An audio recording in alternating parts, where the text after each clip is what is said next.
you to take your seats and we'll start with day 2. Thank you.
Good morning, everybody. I hope you're able to have a relaxing evening after a very exciting day yesterday. So we start the second day of our Congress, starting with the agenda number A15, Biennial Report by the Coordinator of the Development Commission. We just watched another video clips of our incredible skaters. Every time I see our skaters in action, I get just so excited and so energized, and I'm sure you do too. You watched some of the top skaters in performance from different countries, but they have one thing in common. Do you know what that is?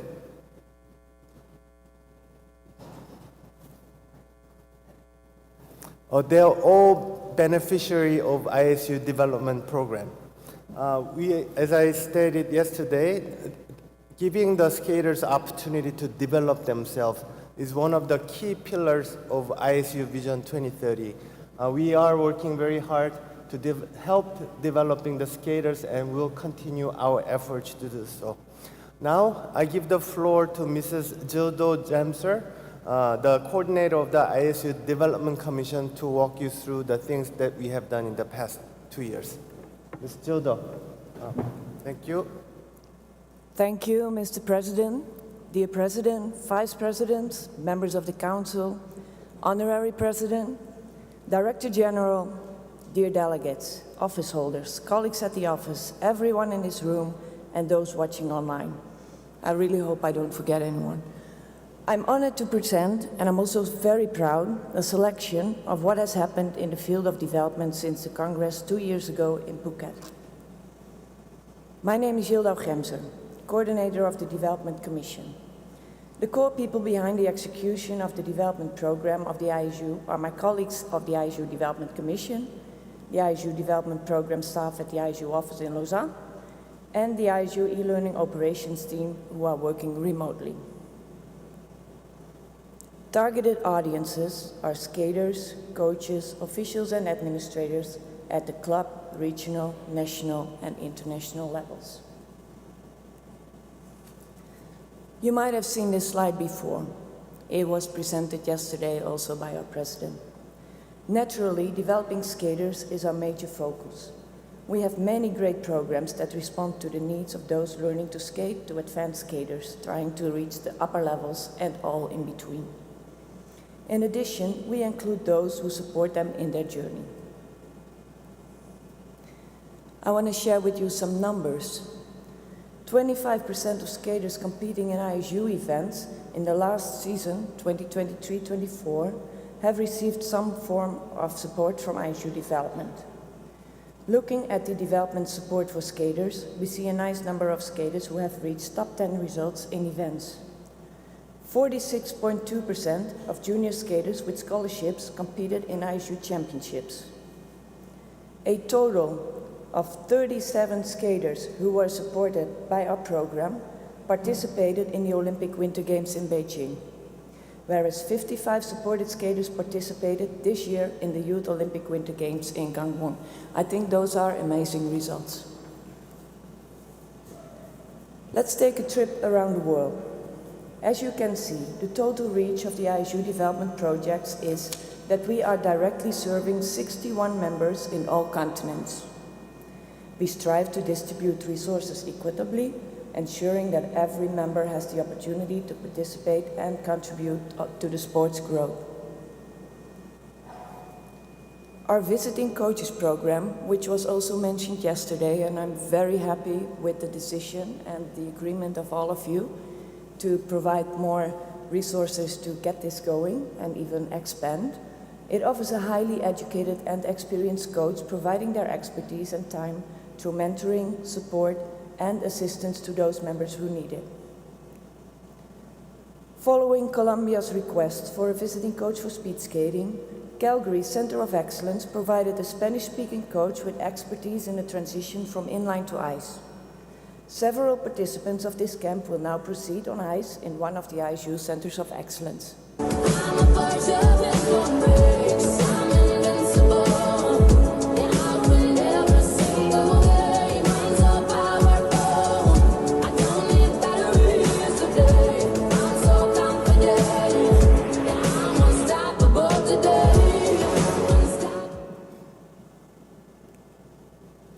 Experience shows that with a founded vision and solid program, it is possible to transition from inline to ice.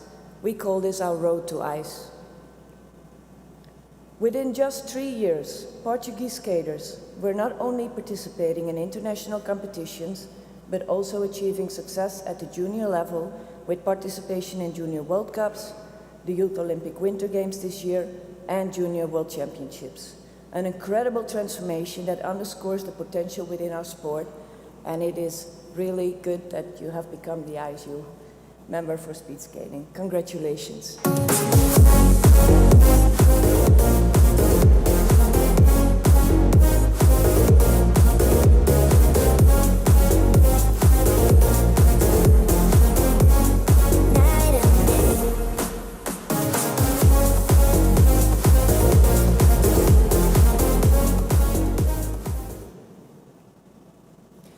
You might have seen the banner outside this door, and otherwise when you exit it, it is on your left-hand side.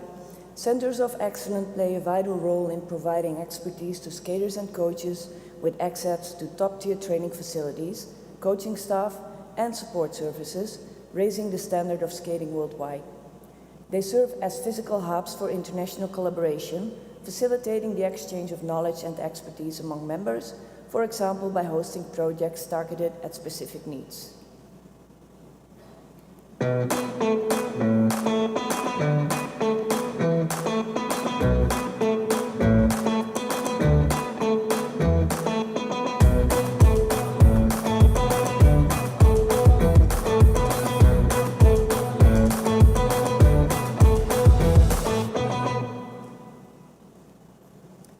In Center of Excellence Ice Lab in Bergamo, former skater Carolina Kostner inspired in the role of coach during an ISU development seminar for skaters.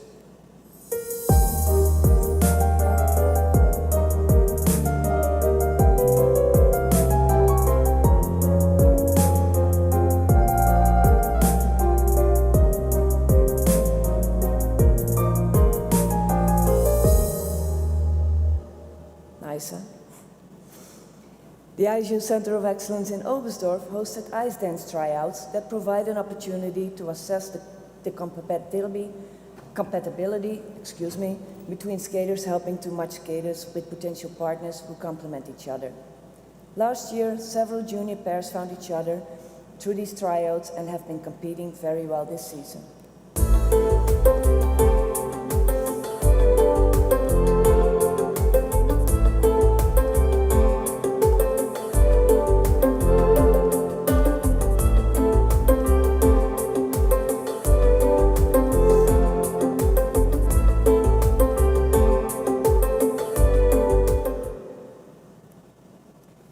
ISU Center of Excellence in Bangkok is hosting figure skating projects and seminars for all disciplines within the figure skating branch, from singles to pairs to ice dance and synchronized skating in collaboration with well-known coaches and ISU technical committees.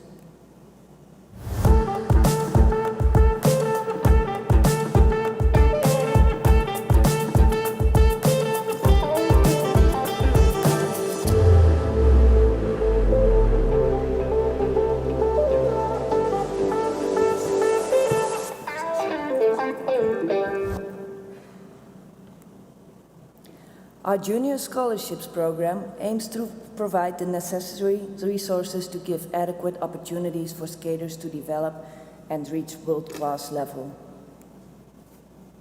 In Australia, speed skating is not so much of a popular sport. 2 seasons ago, I got an ISU development scholarship, and they helped support me to train in the USA for that season, and that really helped my development. Corey, surprise bronze medal for Australia. Members can apply for projects like regional skating camps. We would like to share an example of a project called ISU Regional Development Figure Skating Camp, Africa and the Middle East, that Skate Egypt has organized for the region in collaboration with the ISU Center of Excellence Ice Lab in Bergamo. 34 skaters were participating in this inspiring camp. Here are some testimonials of participants. I'm truly grateful for being at this camp because it has taught us a lot of new things and has helped us improve in our skating. This is my second year at this camp, and it's truly been one of the best camps so far. I had the time of my life. I can't wait to be back. This camp helps improve Our ice skating abilities. Cool, huh? It's important for skaters to have opportunities to compete. This is an example of development competitions. The pictures show Southeast Asian short track speed skating in the Philippines, the region where we are stimulating the start of a C-series for short track. This was discussed with the region during the last ISU Congress in Phuket, and now is becoming a reality. E-learning is a cornerstone of our educational efforts. By e-Rink, we're able to democratize access to education, ensuring that resources are available to everyone, regardless of their location or background.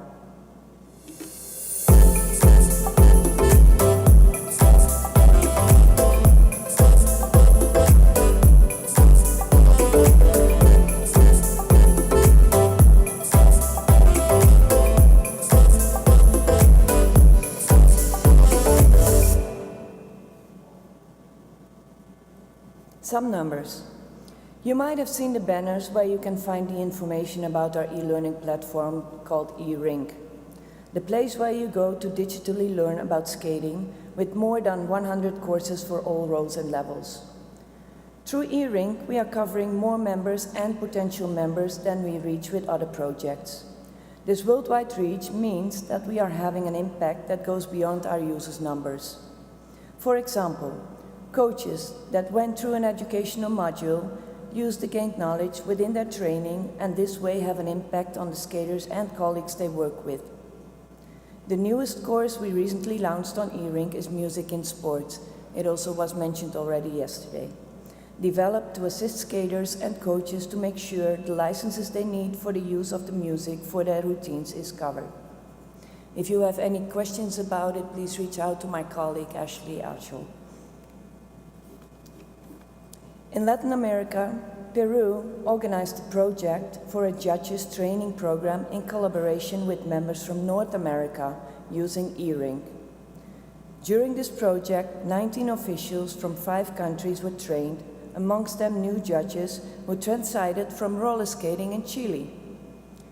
In the 2023 Latin American Interclub Regional Championships, there was a full panel of Latin officials. We also now have the first international judge in South America who is certified by the ISU. As you have seen, ISU development has a global impact, and there is much more to come. This concludes the report of the Development Commission. Participation is open to all members. Please don't hesitate to ask questions or seek guidance. Together we can continue to build a brighter future for skating worldwide.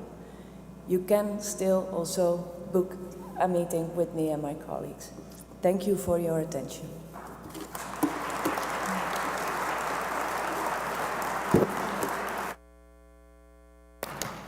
Thank you, Mrs. Gildo, and thank you to the Development Commission members. We will, as you know, as I iterated yesterday, giving the opportunity to develop as skaters is one of the key pillars of the ISU Vision 2030, and we'll continue to work on promoting grassroots skating and also helping competitive skaters to reach the next level. And as you've seen in the presentation, we are touching many skaters from different regions and at different level, and we'll continue to do that. Ms. Jamser and Mr. Luan Preda will be here all week, so please do reach out to them if you have any suggestions or questions. Thank you. We move on to the next topic. Agenda item A16, report of the decisions of the Disciplinary Commission during the period since the last Congress. We invite Mrs. Sue Petricevic.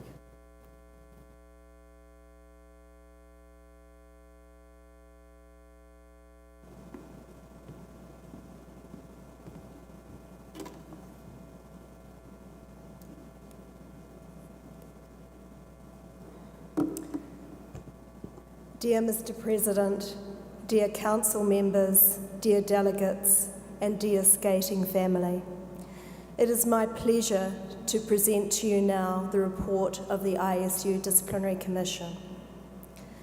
Firstly, I would like to start by telling you a bit about the Disciplinary Commission, or the DC.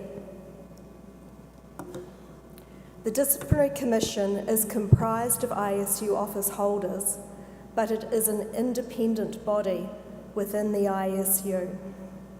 Members are elected by Congress, and we report directly to Congress. So this report is coming directly to you. We do not report to other members, to other ISU bodies or committees. This is why you're hearing from me directly now. The DC is a first instance authority to hear and decide cases involving allegations of disciplinary, doping, or ethical offences. Cases are decided by a panel of 3 people, 2 members and the chair. And of course, they're decided independently and on the merits of the case. Appeals can be made to the Court of Arbitration for Sport, or the CAS, and our decisions are published on the ISU website. They are final after the appeal period has passed. So our commission is composed of 5 members, 2 from the figure skating branch and 2 from the speed skating branch. The chair can be from either. I happen to be from figure skating. We are governed by the DC Rules of Procedure, and before each case we sign statements of independence from each panel member, which are given to the parties of the case. Under the ISU Constitution, we are required to be trained in law, from different countries, different nationalities, and experienced in ice skating. This is extremely important for reasons I will touch upon in this report. Of course, as lawyers, we're also bound by our own professional obligations. Members are Dr. Alan Baum, a lawyer from Slovakia, an ISU judge and international referee in singles, pairs and ice dance. Mr. Eugen Larissa, a lawyer from Germany, an ISU data operator and technical specialist. Myself, a lawyer from New Zealand and an ISU judge in singles and pairs. From Speed, we have Mr. Jean-François Monette, a lawyer from Canada, an ex-Olympian and World Teams short track competitor, and Dr. Keith King, a lawyer from the US who was in the US World team. But let me tell you more about what we've been doing. Over the last period, since Congress, we received 9 cases. 6 of these were admissible and decisions have been rendered, and 3 were dismissed because they were inadmissible. We had 3 cases from the figure skating branch, 5 from speed skating short track, and 1 from Congress 2022 itself. 6 cases concerned violations of rules and/or breaches of the Code of Ethics. 1 concerned a figure skating judge for national bias, and 1 case was dismissed entirely as the complaint was found to be without merit. There are also 2 cases involving allegations of doping, but both are currently pending due to further investigations being carried out at the time of this report. This period, we also updated the Disciplinary Commission rules of procedure, which set out how we deal with complaints made to us. And as I mentioned, this includes the statement of independence from each panel member before a case commences. But let me now turn to the cases that we have received. And I'll leave this chart as I go through the cases because obviously there's a lot of information for you to digest there. Firstly, I mentioned that 3 cases were inadmissible. The first of these was from an anonymous group of short track fans watching an event.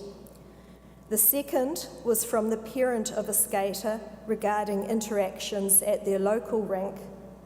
And the third was a request for investigation of alleged inappropriate behaviour at a different event.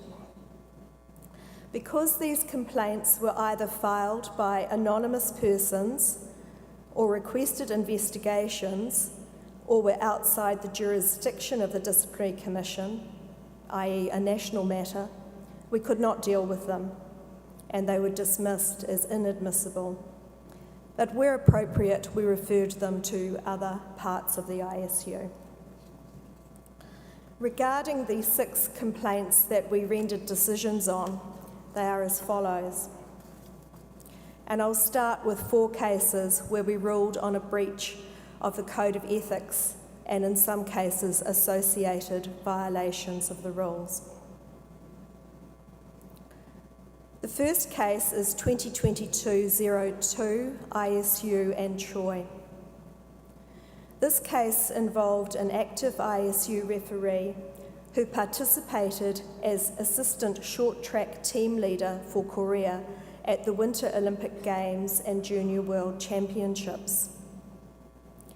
At the Olympics press conference, he and his delegation protested the decisions and calls of the referee impacting his team in the 1,000-metre semi-final event.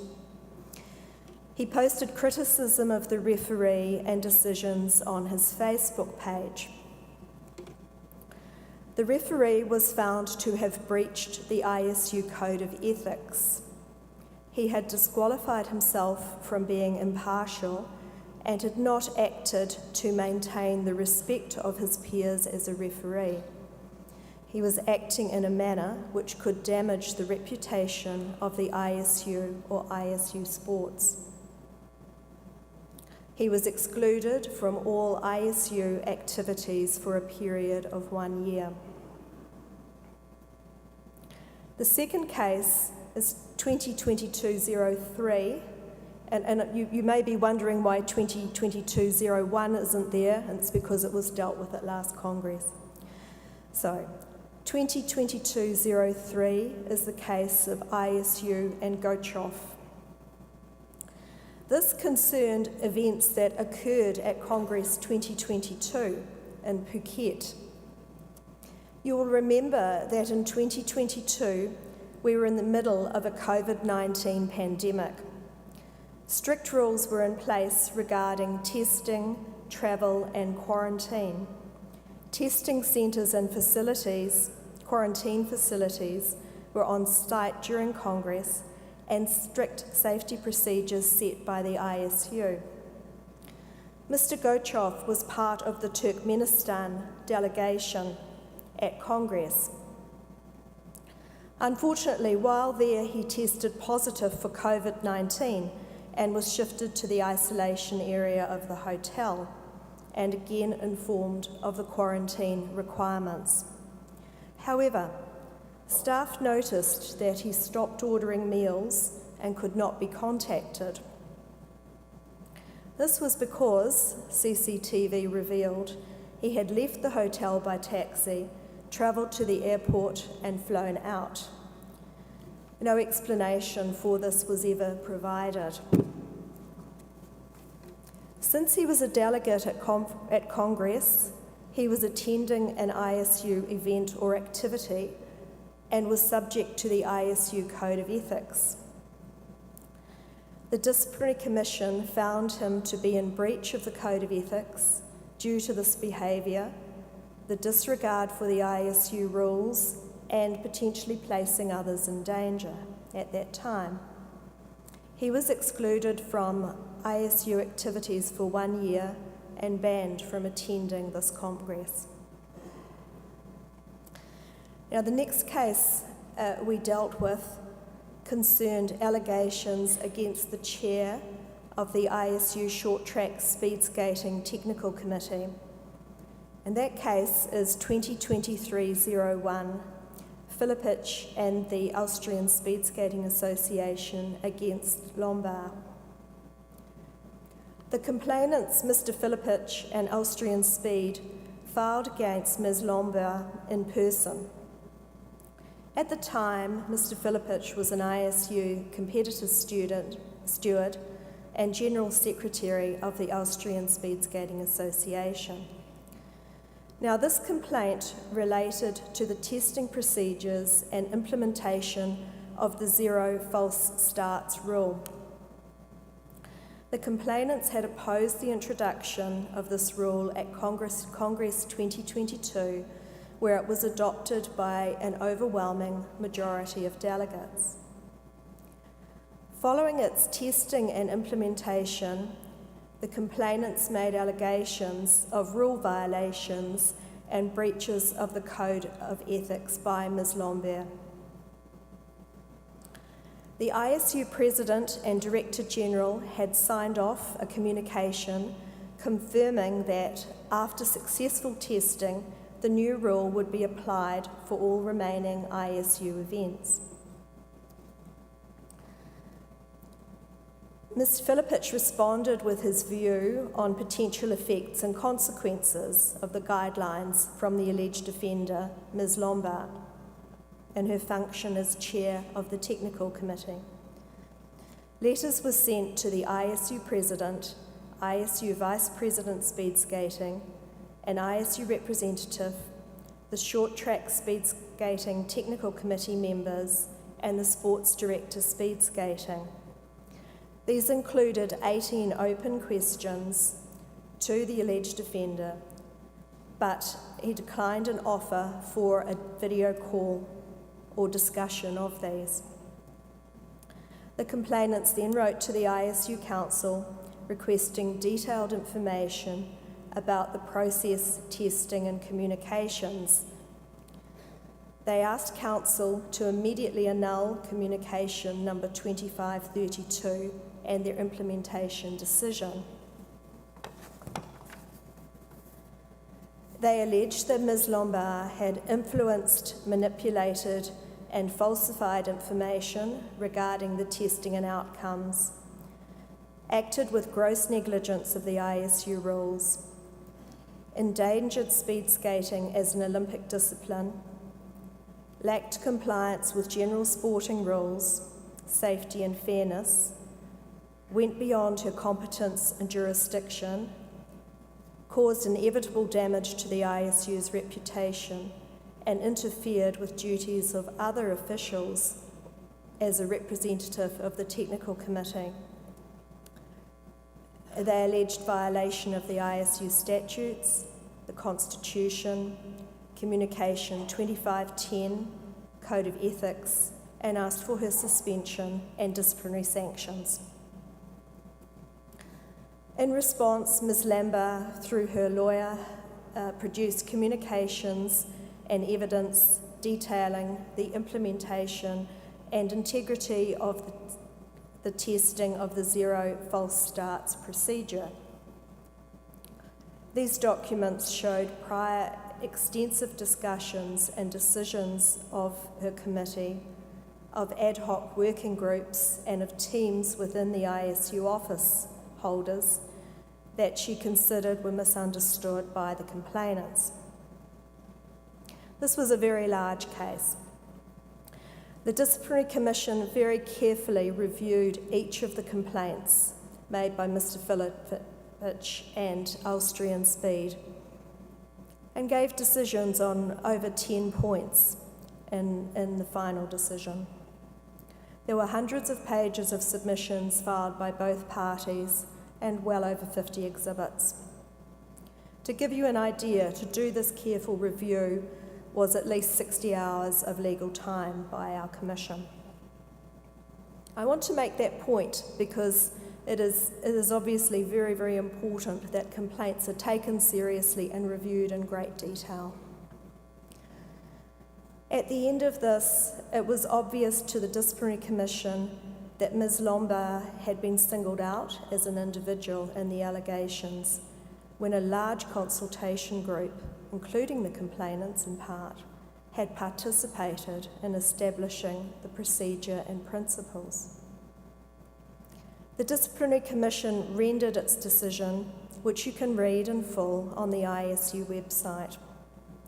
We found no violations of the ISU rules or statutes, nor breaches of the Code of Ethics in the testing and implementation process.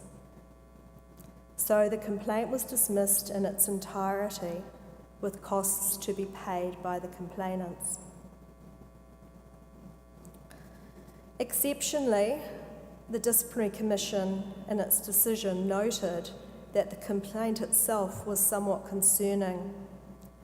There was considerable unfounded speculation and allegations, and in some parts incorrect facts. The detailed response and evidence from both parties demonstrated the correctness of the testing and implementation process of the new rule.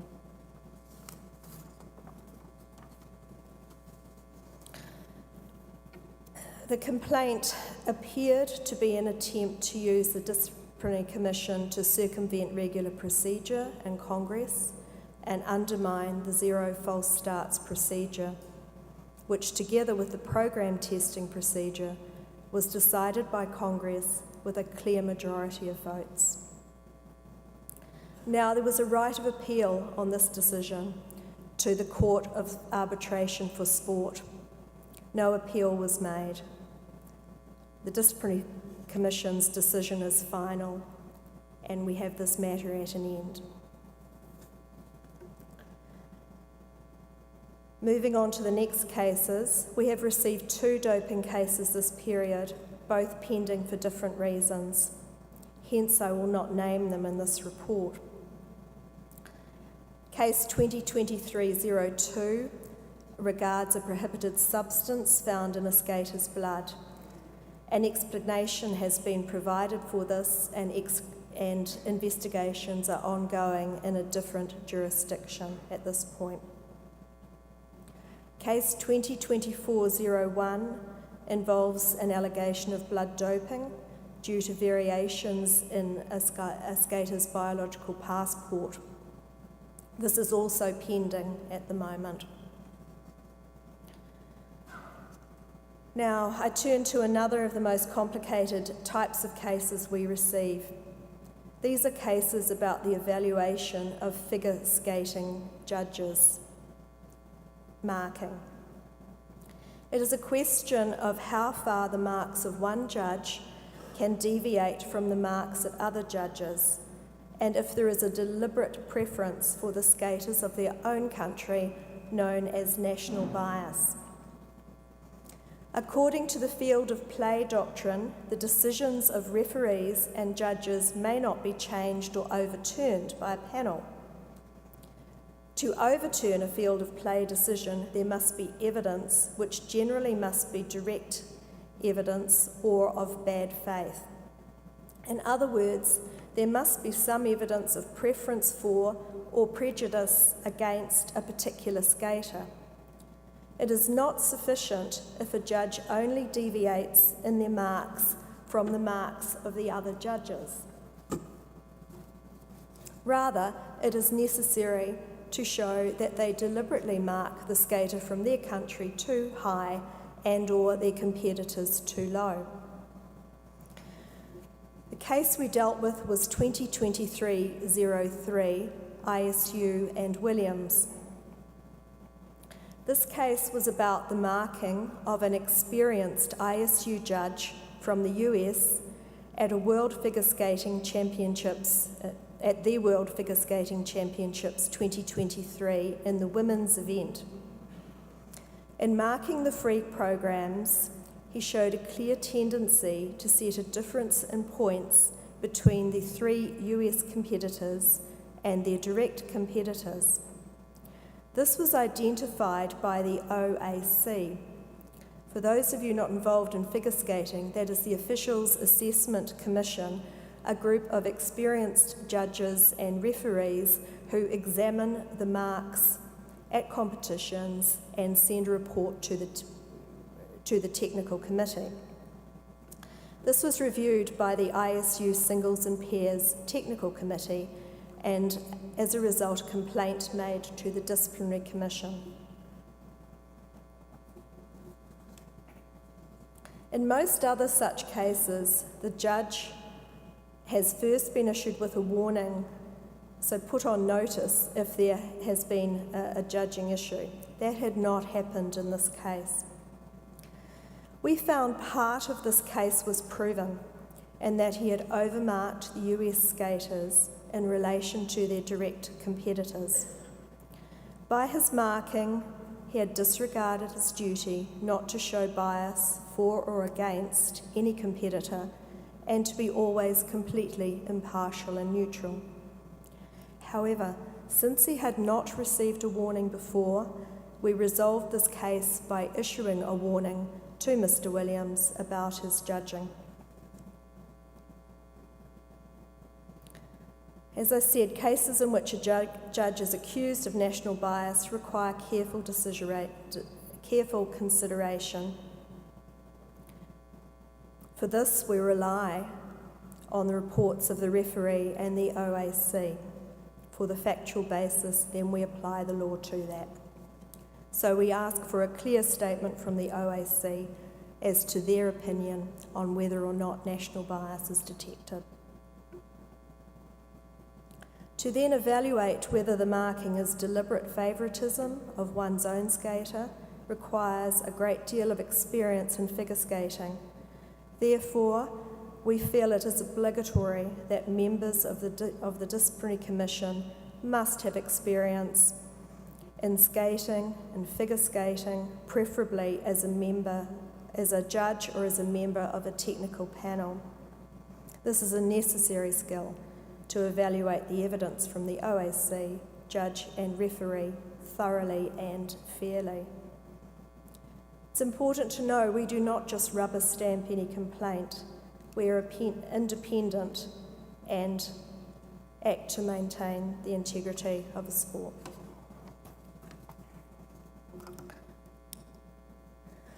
Now, I would just like to show you where to find the DC decisions because I know this can be tricky. So if you head to the ISU webpage, inside ISU, move along to Ethics, Legal and Safeguarding, you can scroll down to find our decisions. They are always published there. And as I said, when the decision is published, appeal period is passed, they become final.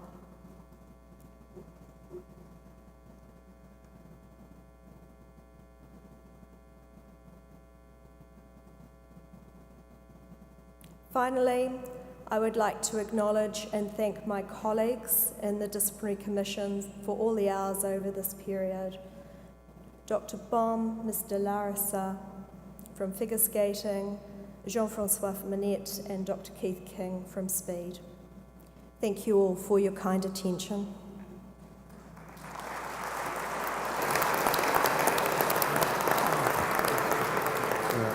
Thank you, Chair. I'd like to also express our sincere gratitude for Disciplinary Commission for the hard work. Do you have a comment, Mr. Spoon?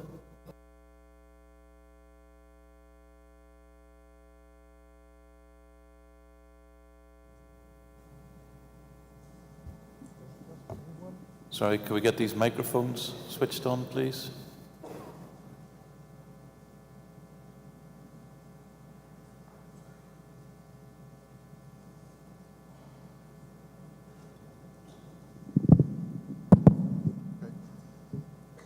Hello to you, fine.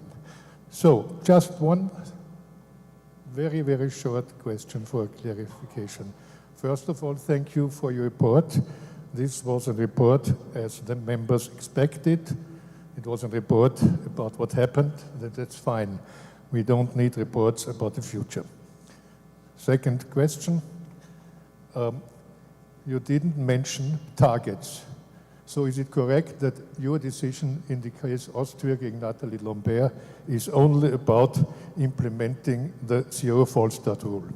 If it's fine, it's okay, we can live with it.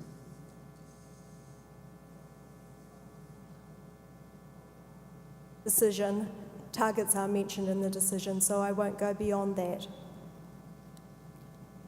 as a guideline. I didn't understand that. But I cannot go beyond the decision. It is already published, it is final. Okay, but you showed in your prospect here, you showed it that it's only about. Sorry, could I ask you to stand closer to the microphone, please, so we can actually hear what you're saying? Thank you. For me, it's important to know whether this decision was about target 40, because the ISU always says we have to respect the decision of the Disciplinary Commission, what we do. And now you tell us it's not about target 40, and you give us a report about just the introduction of zero false start rule. That's fine. So I take for me that we can discuss target 40. Thank you. I do refer to the full decision of the Disciplinary Commission on this matter.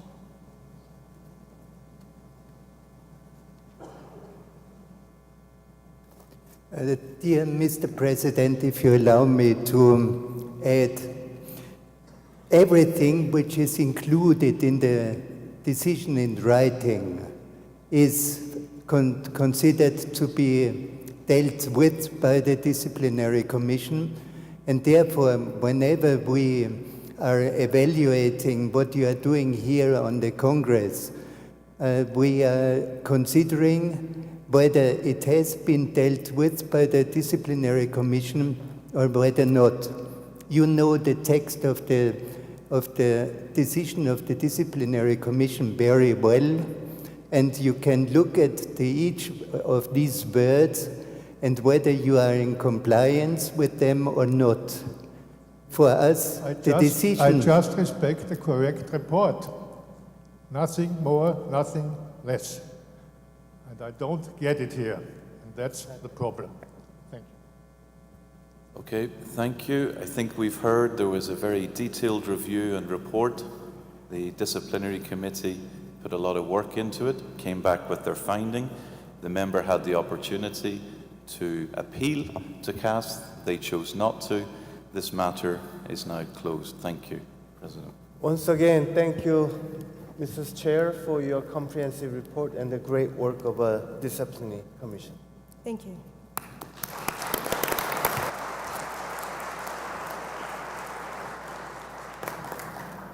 Now, let's move on to the next agenda item, A17, report by the legal advisors.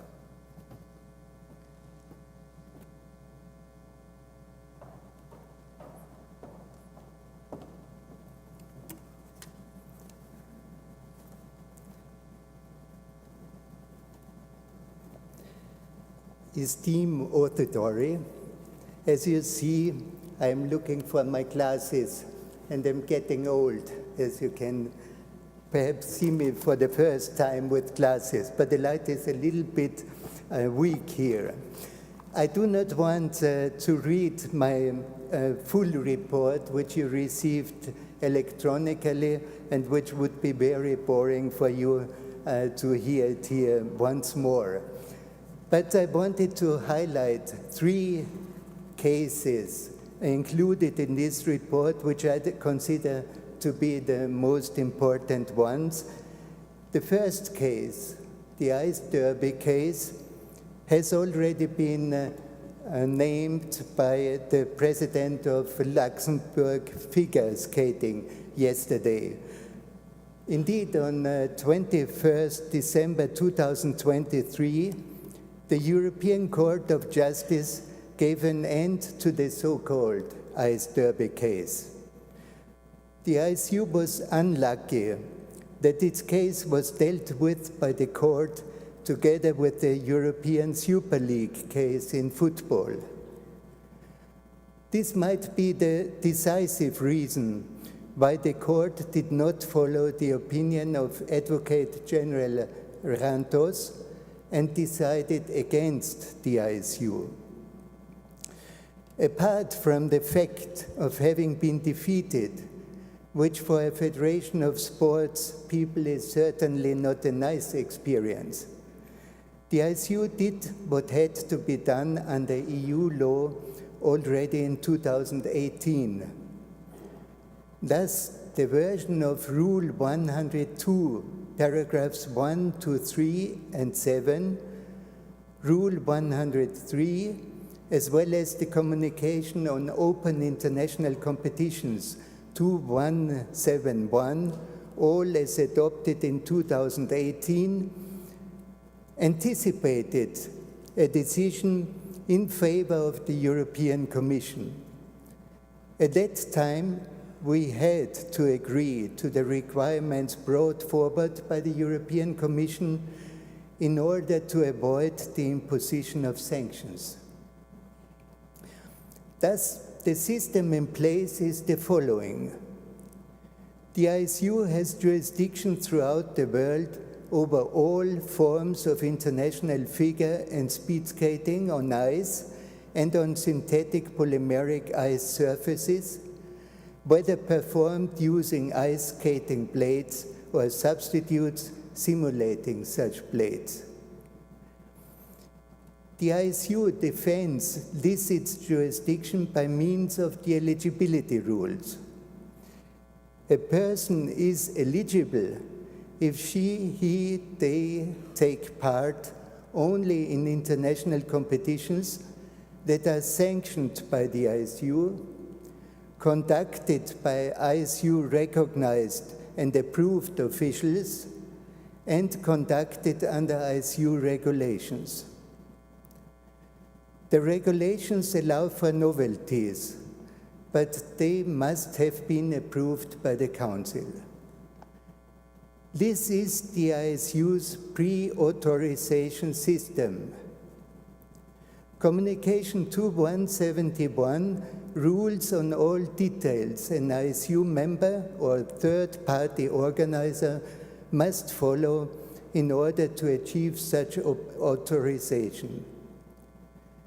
A person who participates in an international competition not having been authorized by the ISU Council may be declared by the Council ineligible after a procedure respecting fair trial and legitimate objectives.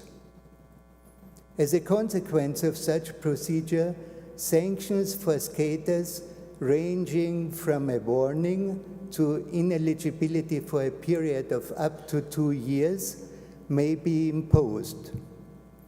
For officials, the sanctions may reach to ineligibility for a period up to 15 years in the worst case. Therefore, please, if an ISU member wants to organize an international competition together with a third-party organizer, or you become aware that a third-party organizer wants to organize an international competition in ISU sports, please do not forget to submit or submit an application respecting the requirements of Communication 2171 to the ISU office, not later than 6 months before the planned start of such international competition. The second case I want to raise your kind attention is the Olympic figure skating team event Beijing 2022. Tomorrow, the hearing in the consolidated 3 Russian cases against the ISU before CAS will take place and start roughly after midnight Las Vegas time. The ISU is optimistic that its deduction of the competitive results of Mrs. Valieva from the final team's result and the logical consequence of a re-ranking of the results of the Olympic figure skating team event in Beijing 2022, which fell in this sanction period, was done properly. CAS just had imposed a period of ineligibility on Mrs. Valieva, but left the implementation of this award to the ISU. The ISU Council found that the points achieved by Mrs. Valieva for her team are competitive results of Mrs. Valieva, earned by her team, and must therefore be deducted from the final result of the ROC team. This led to a re-ranking. First USA, second Japan, third ROC. The Russian appellants hold as main argument that the points in question are not results to be disqualified because fall under consequences for a team and are not to be considered competitive results of Mrs. Valieva. They request CAS to rule that Team ROC shall stay with gold, Team USA with silver, and Team Japan with bronze. In the separate Canadian procedure, the Canadian appellants, skaters of the Canadian Olympic figure skating team, the Canadian Olympic Committee, and Skate Canada, request CAS to rule that USA shall get the gold medal, Japan silver, and Canada bronze. The Canadian appellants basically argue that the ISU Council should have recalculated all points as if Mrs. Valieva had not participated at all at the Olympic team event. The ISU opposes that this system is not part of the applicable rules and would lead to sanctioning the ROC team, which did not happen by the CAS board. In this procedure, the hearing has not yet been set. Yesterday, CAS proposed 22nd of July 2024 as the hearing date. But irrespective of this late date for a hearing, we still expect that a decision by CAS will be taken before the start of the Paris Olympic Games. Please allow me to use this occasion to remind you that the ISU is responsible towards WADA for its sport on the international and the national level. Thus, the ISU must review all anti-doping decisions concerning its sports, be it from its members themselves or a national anti-doping agency that has been delegated by them for anti-doping under national law. The ISU is committed to equal treatment of all skaters. It acts in the interests of those that competed honestly. and makes sure that those that used doping are dealt with equally, irrespective of their nationality. And please allow me a few remarks to the third case, to Pechstein.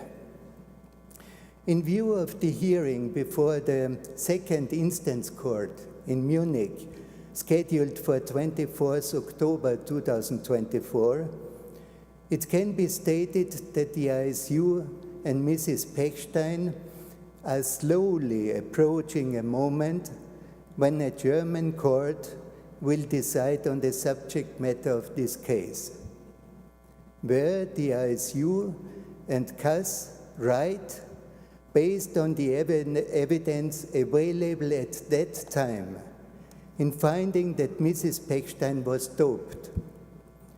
Mrs. Pechstein could have involved CAS when she held that she has new evidence. Instead of doing so, she started proceedings under German law before German courts. For the ISU, this has fundamentally changed the significance of the case. The ISU cannot accept that a court of which country ever is ruling on whether the ISU, confirmed by CAS and the Swiss Federal Tribunal, did right or wrong. The ISU is based in Switzerland, and in the interests of equal treatment of all its skaters throughout the world, has chosen CAS and Swiss law to apply. Unless Mrs. Pechstein will stop the case herself, the ISU will therefore make sure that at the end of the day, the case will end in Switzerland. Thank you very much for your kind attention, and sorry for this.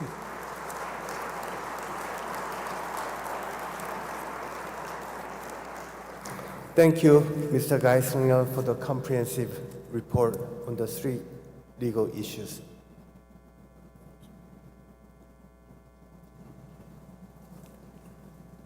So just one question. Yeah? You know, to all of you, I'm not doing this just for fun.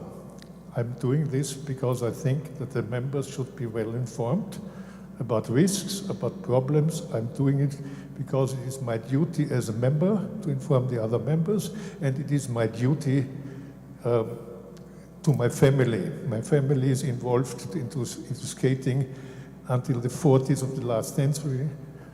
So I feel I have a lot dealt with my family in skating, and I have the right to say when I think something is wrong. I showed to Mr. Geislinger, and this is a concrete question, I showed to you two accidents that happened in the Youth World Championships in short track speed skating.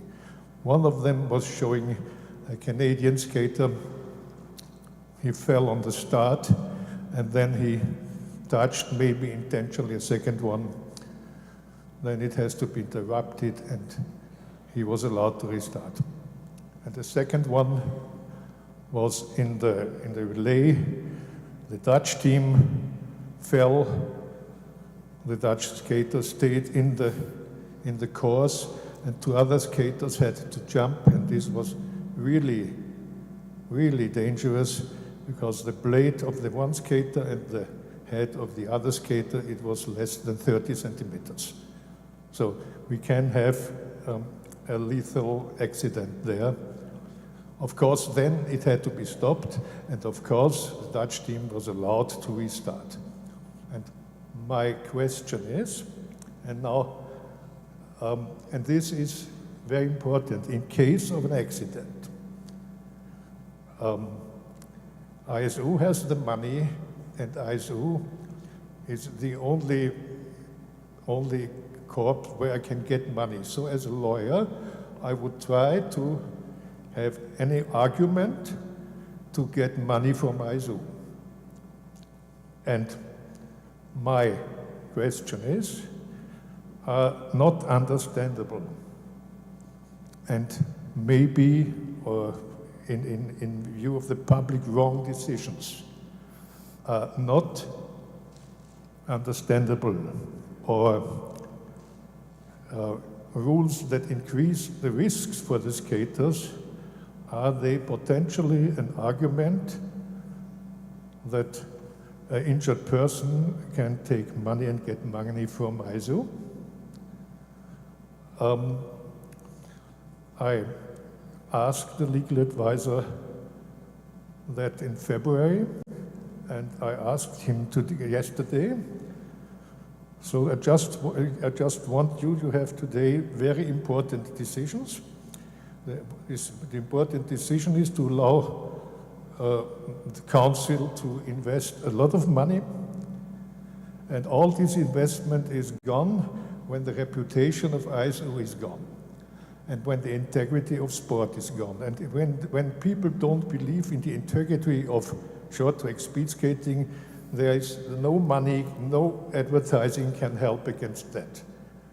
I had till now no sign from ISO that they took this into consideration, that they made a risk management for that they made a risk analysis for their investment, nothing.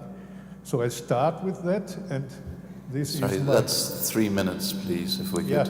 Yeah, the first thing is this, you know exactly, and if you read your rules, that this 3 minutes cannot apply to questions to a report. Read your rules, but I'm finished. Is there a danger of liability of ISU? How great is this danger? And did ISU do anything to reduce this danger? Thank you for this question, Mr. President. I think we can also talk to each other as Hans and Michael, as we are usually using these terms. And just to answer quickly, in principle, you gave your answer yourself. Always is the danger that a federation, a corporation that is considered to have some money, that an attorney wanting to receive money will try to find any legal reason in order to sue that company. The ISU is well aware of this danger and therefore is trying its very best on all levels in order to avoid any risk or minimize the risk of becoming liable. You can see this in a couple of communications that have been elaborated with regard, for example, of the helmet in short track, if we stay with your sport, or with regard to the competition equipment, with regard to the padding system, where we impose quite enormous financial burdens on the organizers of such events in order to protect the utmost safety for the skaters, but also protect the organizer as well as the National Federation and the International Skating Union against liability cases. The examples that you gave, they have been circulated, but this is an internal process because there is the fundamental rule within the ISU that the decisions of the referee are final. We have this clear concept, like in all other sports, that field of play decisions are final. Maybe they were wrong or they were not wrong. It doesn't matter, they are final. We have a system of protest, we have a system of appeal. This has not been used in both of these cases, so from this point of view, it was done. The technical committee has started educational measures for the referees, for the other officials in its sport, and has tried to improve the system as much as possible. But at the end of the day, the people that are officiating are human beings. And human being for human being, like for me or for you, an error or a mistake can occur. But As I said, in the case of a field of play decision, such a decision may have it been wrong or not. I cannot evaluate, but this is final. Just to make it concrete, what do you argue against shared responsibility is an increase of danger?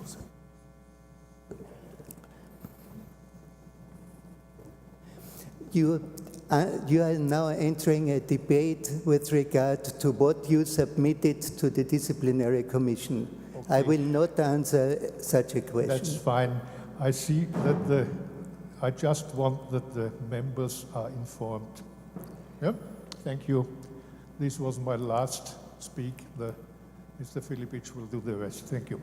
Thank you, President, for your concern for the athletes' well-being. As we said yesterday, safety and safeguarding of athletes is our core priority, and we do our utter best to protect our skaters competing. And I would also want to make a point that we have insurance in place to cover claims against what the accident or incident. So we are thinking about the scenarios. If you have any doubts about the decisions of the officials officiating the event, please bring forward the following in accordance with the rules and procedures. Thank you. Thank you, Mr. Geislinger, for the comprehensive report.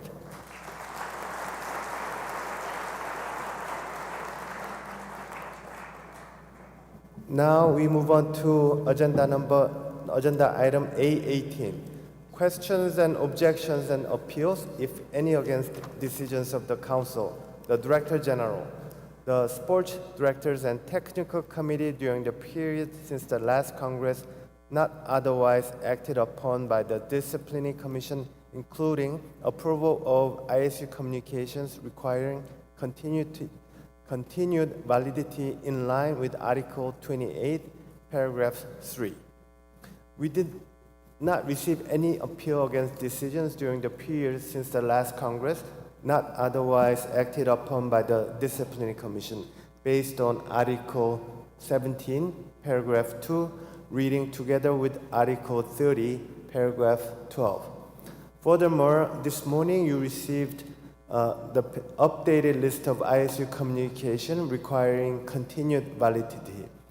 There were some omissions and additions after the Congress agenda was circulated. Do you have any comments?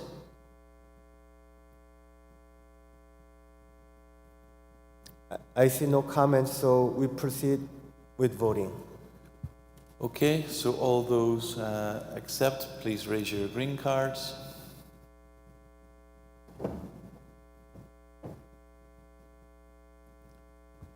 Anyone against, please raise your red card. Anyone who's abstaining, raise your white card. No, so that's approved. Thank you.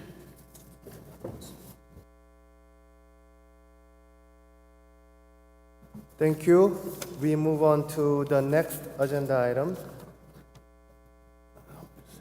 Agenda item 19. Approval of motions concerning amendments to the Constitution and its procedural provisions and general regulation specifically designated and summarized in the agenda as drafting matters, and approval of these drafting matter motions and or referral of certain of these motions identified as such for debate and vote. As you've seen in the Congress agenda, we identified one drafting matter, which is proposal numbers 46 from the Council. Rule 108, paragraph 2, 3, and 4.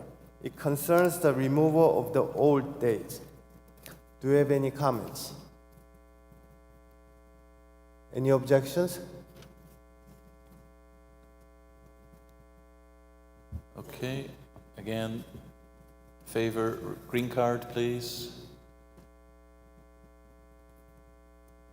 Any objections, red card. White cards for abstentions. No, unanimously approved. Thank you. The proposal unanimously approved. Next agenda item, A20. Motions concerning amendments to the Constitution and its procedural provisions. We'll start with Proposal 1, which is a resolution. As part of the ISU Vision 2030, I explained yesterday in some detail, it's vital to modernize ISU's constitutional framework. So I won't go into details why the Council is proposing this resolution. But I do want to iterate that it is to achieve more enhanced clarity and simplicity, easier to read, to have the Constitution that's easier to read, and for consistency to ensure provisions are consistent and clear. And you also want more agility and allowing the operational flexibility, and particularly in today's rapidly changing sports environment.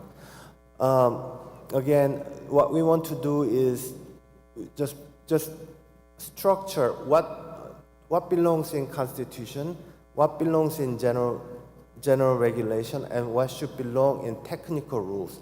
Right now, there's a lot of things are mixed, and there are things that belong in Constitution that should belong elsewhere. We still have some inconsistency, so we just wanted to make it sit down and overhaul the whole Constitution to modernize it for the effective operations of the ISU and for the better service of the members. So I want to emphasize more on the procedure. Again, we will take very open, very transparent, and very collaborative approach in modernizing the Constitution. So first, if approved, the Council will form the drafting committee, and we will look for a reputable, credible, and competent legal outside counsel that has had experience in helping other international federations with their modernization of constitutions. We'll also form the member consultation group, which would consist of maximum 8 persons to be appointed by the Council. This consultation group will be consulted by the drafting committee and working closely with the drafting committee to make sure that all members' views are reflected in the process. Consultation group can also reach out to other members that are not part of the consultation group and facilitate allowing us to hear members' voices throughout this journey. We propose what is important about this consultation group is to reflect the diversity that we have within the ISU family in terms of region, branch, geography, size, etc. Because as we said, currently we have 81 members from 65 countries sitting in this room, but we have more participating online. So we want to have a very good representation of the members. And that's why we proposed that the ISU creates this consultation group. We gave you the address yesterday to submit the application if you have relevant experience to provide us with your name, member federation, and branch, and your relevant experience. Unfortunately, we had a slight technical issue with the email address that we gave, but it should be working now. So if you have not, please submit your application so we could consider. The coming years, I iterate that we will invite you to voice your opinions through different opportunities, such as webinars. We will host webinars to share with you the direction we are going to and also allow you to speak up. We also organize member conferences at the World Championship as we did in 2023, where the members at the championship could sit down and discuss about the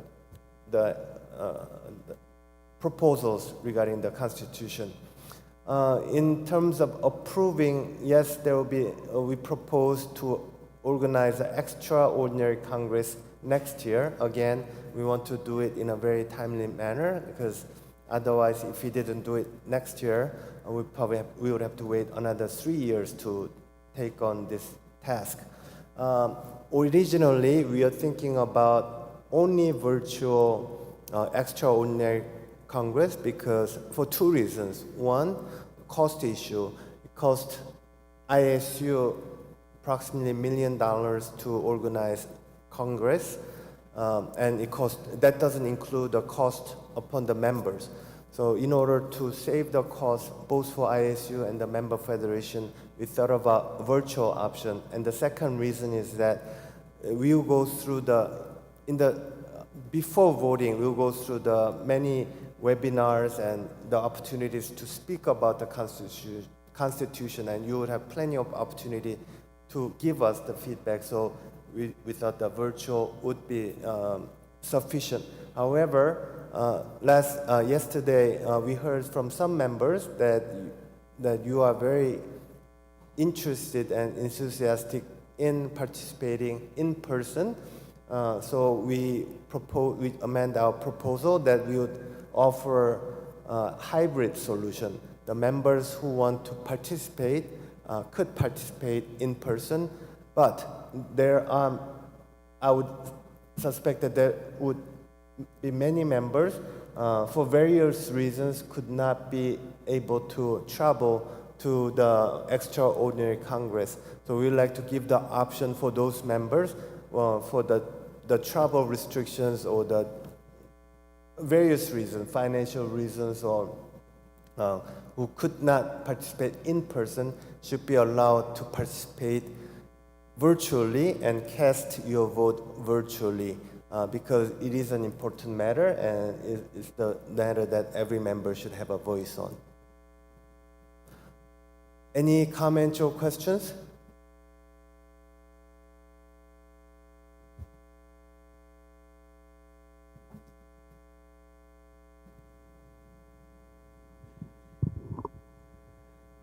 Does it work? Yeah, so I'm Jimmy again from Luxembourg.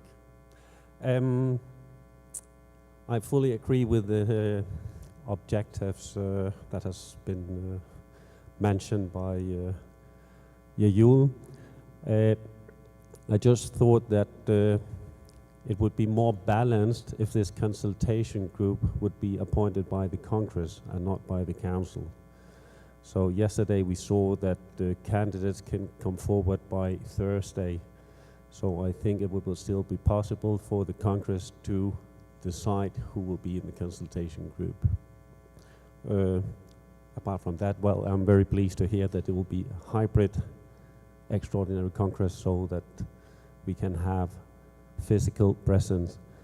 We are discussing a very serious subject of the Constitution, and I think for that reason, physical presence would be better.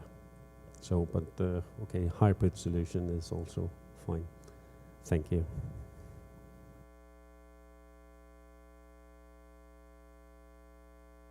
Thank you, President. So yes, we heard you. That's why we decided to offer the hybrid option, so the members would have a choice either to be in person or online for this very important matter. One thing that I would highlight is that if this proposal is approved, we would have to add addendum to the budget because we didn't take into consideration of organizing physical extraordinary session. Do we have any other comments? No comments, so we'll proceed with voting. Okay, thank you. As this is a resolution, this requires a simple majority. The other proposals are 2/3, so this one is a simple majority. So all those in favour of this resolution, proposal number 1, please raise your green cards.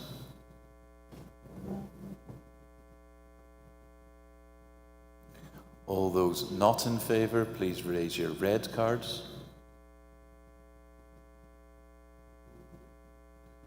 Anyone abstaining, please raise your white card. Okay, so we have one abstention. Okay, one abstention, so overwhelmingly approved. Thank you. Thank you. Thank you for your support.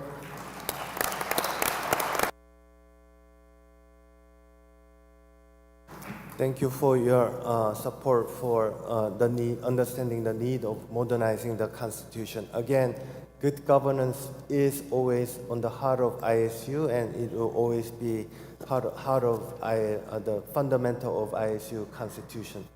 As we go through all the proposals, there will be several proposals that can fall under scope of approved resolution because they are related to the modernization of Constitution framework. Council has several proposals that are related to this matter, and the council will withdraw proposal that can be taken as part of the modernization of the Constitution. So we ask you, if you come across such proposal, we'll ask the concerned member if it's acceptable to consider the matter in the review of the ISU Constitution and general regulation. And we would invite members to withdraw if you agree.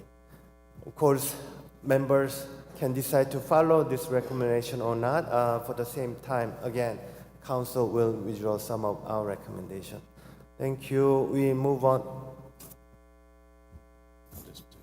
I'll just repeat before we move on to Proposal 2 and the rest of the proposals. Let me just repeat the debating rules of yesterday as a reminder. We count on everyone's collaboration to have respectful and efficient debates because we have many proposals to cover. Please mention your name and which ISU member or ISU body you represent before making a statement. Statement shall be kept short, not exceeding 3 minutes, and please do stick to the topic. Only one representative per ISU member can speak on a specific proposal, and up to a maximum of 2 times on that same proposal. The ISU member that has submitted a proposal can speak first. If you have submitted a proposal and the Council recommends accepting that proposal, the proposing member will have the right and opportunity to speak if they wish. However, we can also proceed directly to the vote in these cases. You will be asked whether you wish to speak or go directly to the vote. President, Proposal 2. Thank you. We move on to Proposal number 2, Austria Speed. Article 3, Paragraph 4 and 5. So the Council is not in favor of this proposal because it wants to add elements already covered by Article 7, Paragraph 7 of the Constitution and in the ISU Code of Ethics. Moreover, the details are too specific for inclusion in the Constitution, and the reason shows that the proposal intends to overrule the decision of the Disciplinary Commission in case 2590 and 2023. So, dear ladies and gentlemen, Hermann Philippich, Austrian Speed. As promised, I come now. I think the integrity and the credibility of competitions in our sport is so important and in line with the Vision 2030, which we yesterday all agreed. And I think this is the reason why we put it in the Constitution. And the chances in sport, also the threats in sport are growing. And the threats of sport is beside accidents and injuries of skaters, safeguarding, it's also the manipulation of competitions. In particular, match and spot fixing is a very important global item and threat of the sport. What is match fixing? Match fixing is when you try to influence the result. Spot fixing is when details of the competitions are manipulated. For example, if in soccer that you influence the number of yellow cards or free kicks or throw-ins. And if a betting marking is existing, the sport can from outside influenced terribly, which we all not want. I think here the whole ISU community stands for a clean sport in line with you, Mr. President, with your presentation yesterday, zero tolerance against manipulation of competitions. I think this is the reason why we put in. The reason why we put in detail is that in short track speed skating, the referees receive, together with the starter, an email before the competition, and this is not part of the disciplinary commission, disciplinary decision, as you mentioned, because the disciplinary commission only took the zero force start implementation into consideration, and we are fully agree with the decision of the disciplinary commission and respect the decision. But we cannot live with emails, I don't say the name from whom it was coming, to the referees and starters that they have fulfill targets. Targets, that means 5 4-starts for 11 independent competitions, and together starters and referees have the target of 40 penalties. What happened during this competition on Sunday? They were cheering the referees together with the ISU technical delegate that they made the result exactly 40 penalties, 0 4-starts, exactly what was written in the email. And sorry, this is my only concern about our sport. I'm working here for 30 years free of charge for the ISU. Everybody knows they're using my software, and I received no answer. I reported in accordance to rule number 125 to the ISU office holders. Please stop this without any sanctions, without nothing. Please inform everybody we don't have any targets outside the rules for the referees. And I want independent referees without targets. The only relating rule for the referees is our statute, what is written here. And based on the situation, the referees or the judges have to start. This is the reason for this proposal, and I think everybody from us must stand for this, and I wonder that the council is not supporting this, because it is completely in line with the Vision 2030. And I also kindly ask for electronic vote, that we can see who supports this proposal and who is not supporting the proposal. Thank you very much. Okay, thank you. Thank you for your comment, Mr. Philippis. Now, any other comments? No other comments, so we go straight to vote. Okay, we will, as the member requested, we're happy to go to an electronic vote.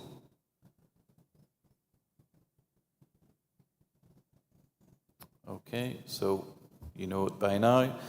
Yes and confirm, no and confirm, abstain and confirm, and we will now open the vote.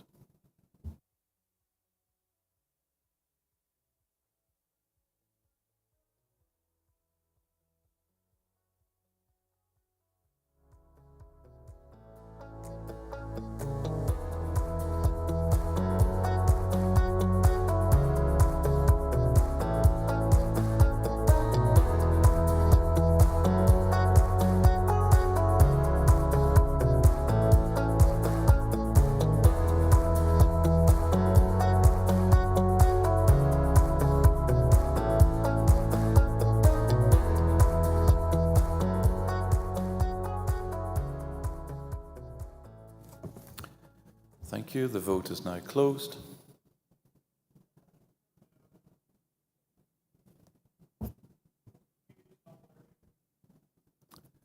Sorry, there's an issue with the tablets?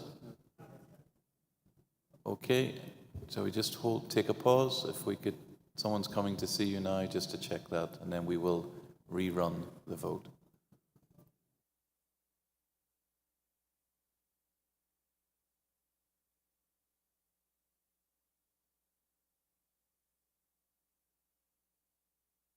Sorry, I know you can see me, but there's about 5,000 lux in my eyes, so I can't see you. Sorry. But Fabrice is there, or Patricia, they will come and see you.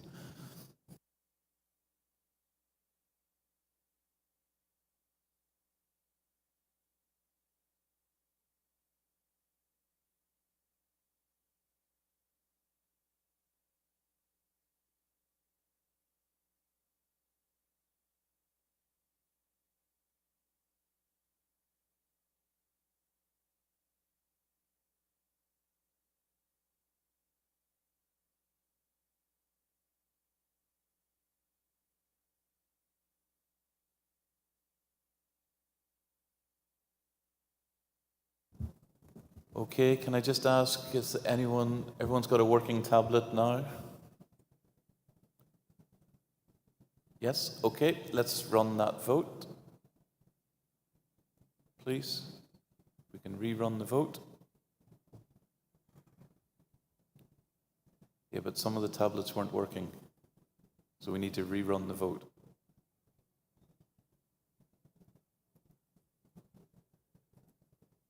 Let's rerun the vote, please.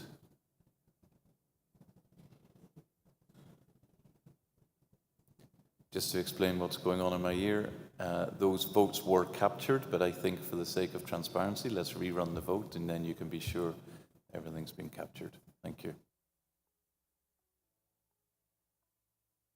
So the vote will now be reopened.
Okay, the vote is now open.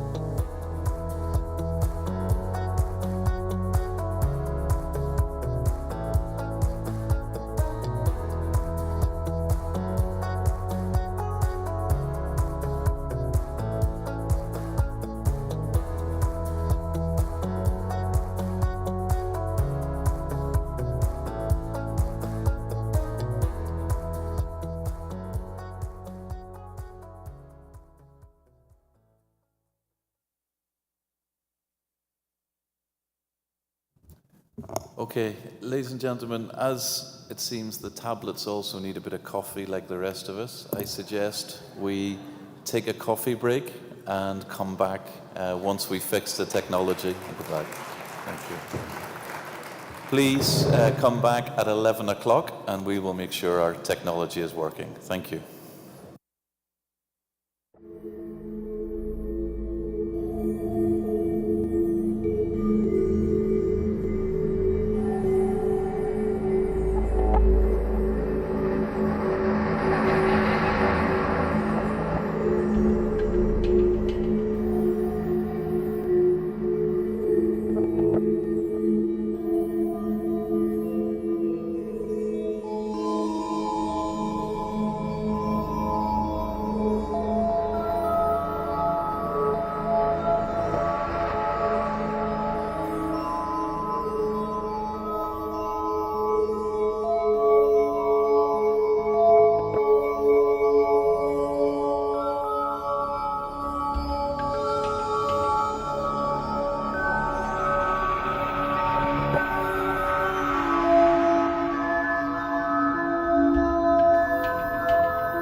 seats. We will try to start. Again, apologies again for the technical issues. We're going to start now with a roll call, just again to test the system. If we find that the system is tricky, then we will proceed to our trusted backup of manual voting. But let's try again with the roll call. So if you're present, please press present on your tablet and confirm. Okay, let's proceed with the vote.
All right, ladies and gentlemen, there still seems to be a few things to be sorted out, so we'll proceed with a manual roll call and give them a few minutes to sort this out. So if I could ask anyone, when I read your organization, please stand or shout present. So Andorra figure. Argentina figure. Armenia figure. Australia figure. Australia speed. Austria figure. Austria speed. Azerbaijan. Belgium. Belgian figure. Belgian speed. Bosnia, they're not present. Brazil.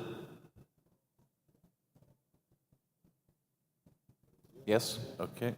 Bulgaria. Canada figure. Canada speed. Chile figure. China. Georgia. Germany figure. Germany speed. Greece, no, sorry, they're not present. Hong Kong. Hungary. Indonesia. India. Thank you. Ireland. Very good. Iceland figure. Israel. Italy. Japan. Kazakhstan figure. Kazakhstan speed. Kyrgyz Republic figures not present. Republic of Korea. Kuwait figure, no, sorry. Latvia. Liechtenstein figure. Lithuania figure. Yeah. Lithuania speed. Luxembourg figure. Luxembourg speed. Morocco figure. Malaysia.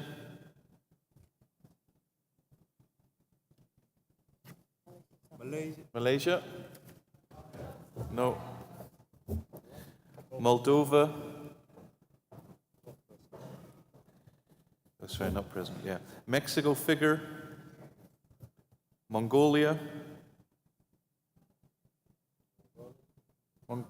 No. Monaco figure? Yes. Netherlands? Norway? New Zealand figure? New Zealand speed? Yes. Peru figure? Philippines?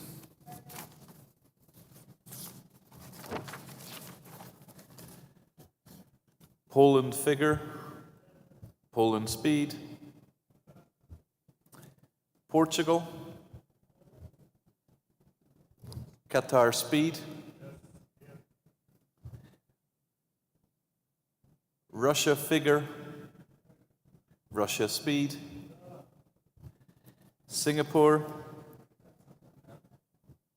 Slovenia? Yes. Serbia? Yes. Switzerland? Yes. Slovak Republic figure? Slovak Republic speed? Sweden figure? Sweden speed? Not present, sorry. Thailand? Chinese Taipei? Yep. Turkey? Thank you. Ukraine figure? Yeah. Ukraine speed? Not present, thank you. Yeah, figure. USA figure? USA speed? Uzbekistan? Yeah, okay. Thank you.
Thank you for your patience. While we are waiting, I just want to make a point, reiterate why why we proposed extraordinary Congress. Because some members have asked me during the coffee break, 26 without without modernizing the Constitution, if we held a ordinary Congress in 26, we would have to follow the agenda as specified in the current Constitution, which takes about 5 days.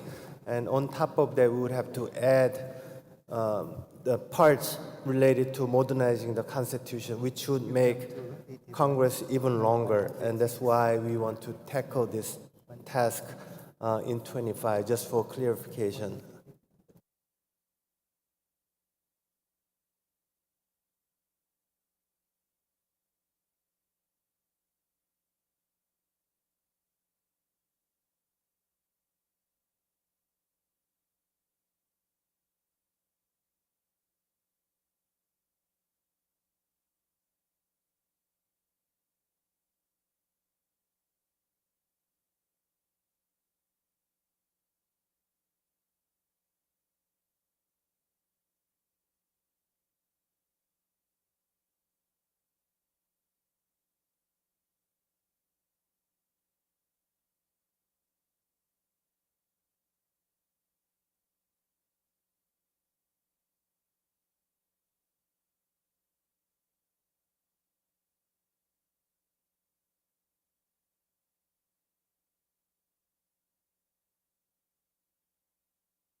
Okay, thank you for your patience.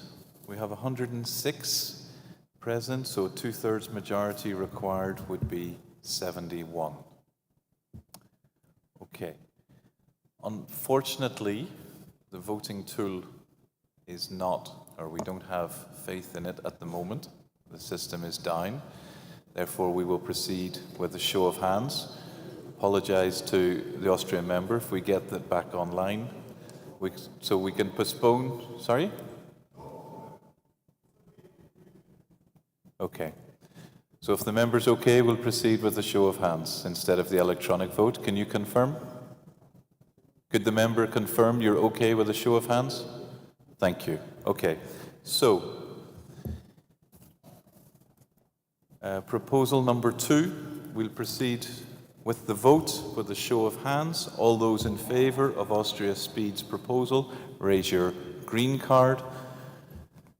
Just do that now.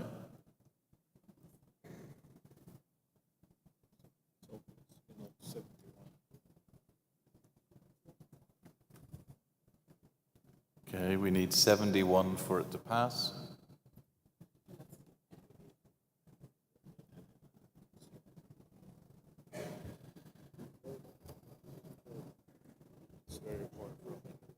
Mm-hmm.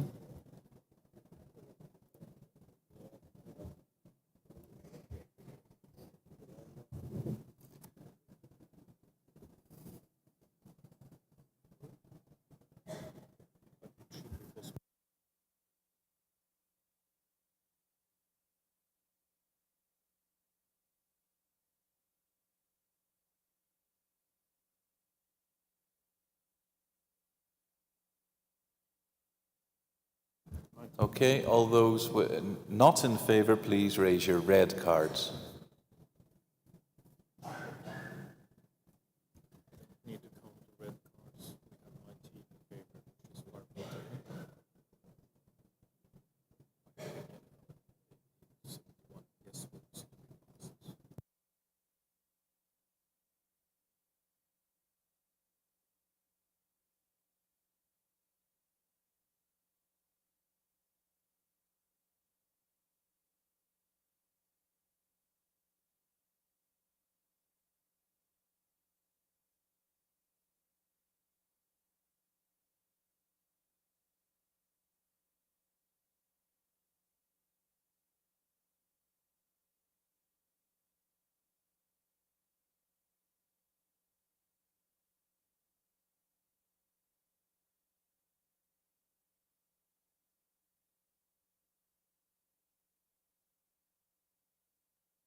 Okay, so the proposal does not meet the two-thirds majority, so it's rejected. President? Thank you. Proposal 2 not accepted. Proposal 3, Canada Speed, Article 4, Paragraph 1. President Blair.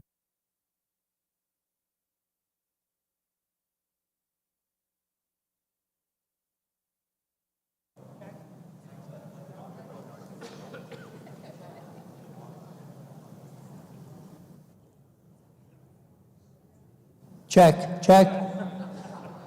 Merci à tous. Blair Carbert, Canada Speed.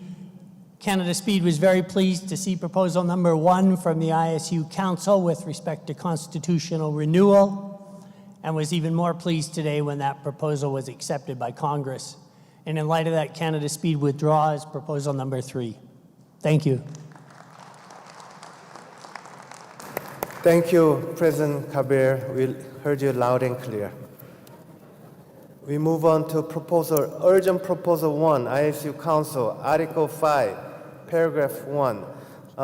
Council makes this proposal to change the ISU's fiscal year to July 1 to June 30th, effective July 1 this year. The reason that we propose this is because to make it consistent with our sporting calendar, and also to make it align with our commercial contracts. So right now we have our financial year from January 1 to December 31st, and we're proposing to change it to July 1 to June 30th. Any comments? Okay, we go to vote now. Okay, so all those in favor, please raise your green cards and we'll do a count. Please just keep them held up as people are counting.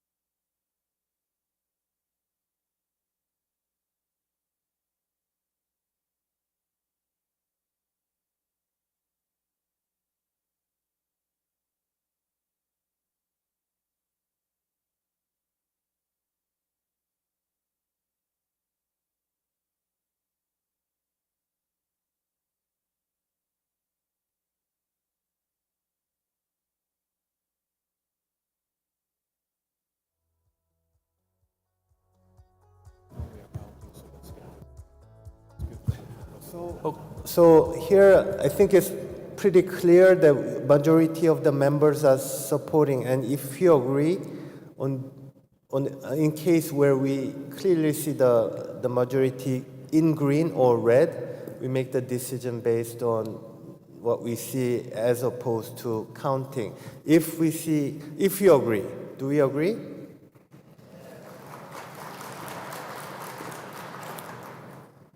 Thank you, and we'll approve the urgent proposal made by Council to change the financial year. Urgent proposal 1 approved.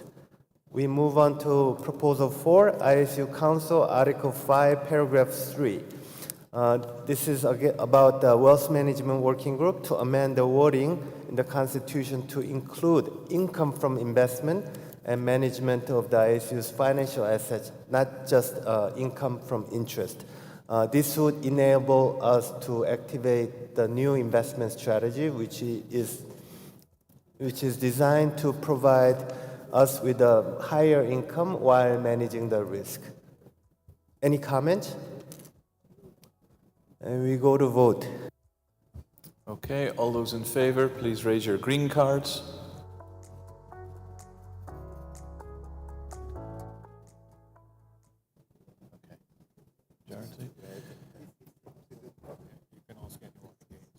Yeah, let's just, anyone against, raise your red. We won't count, it looks like we're majority. Okay, there's one against. Okay, approved. Thank you. Thank you. The proposal 4 to change the wording in the Constitution is approved. Proposal 5, Austria Speed, Article 7, Paragraph 7. It's about amending and adding new subparagraph I and J. The Council is not in favor because the obligation of ISU officials are covered in the special regulations for each discipline. Conflict of interests are dealt in Rule 121 of the Constitution, and third, other ethical matters are covered by the Code of Ethics. Any comments?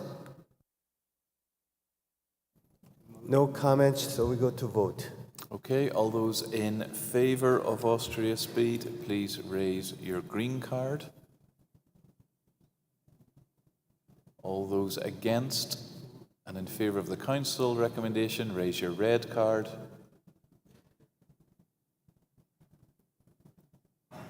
Okay, so there are only 2 in favor, so that is rejected. Thank you. Proposal 5 rejected. Proposal 6, Luxembourg figure, Article 9, Paragraph 1, B and C. The Council agrees in proposal but would prefer further discussion within the context of the modernization of the ISU Constitution and General Regulation. Any comments?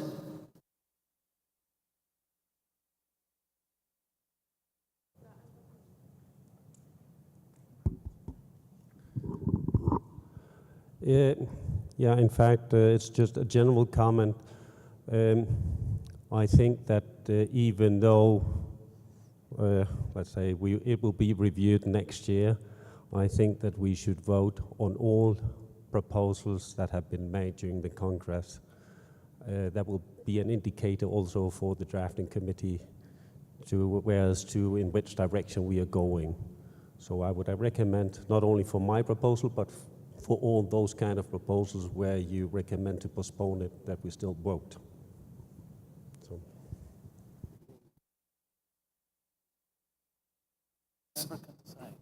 It was difficult to understand. Did you withdraw the proposal? No, I don't withdraw the proposal. You want I to vote? suggest that there will be a vote on the proposal, and all similar proposals, not only from me, where the Council suggests you postpone it until the revision. Okay, thank you. It's clear. Any other comments? Let's proceed with voting. Okay, all those in favor of Luxembourg figures proposal, please raise your green card.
Okay, could we see anyone against this proposal, please? Raise your red card.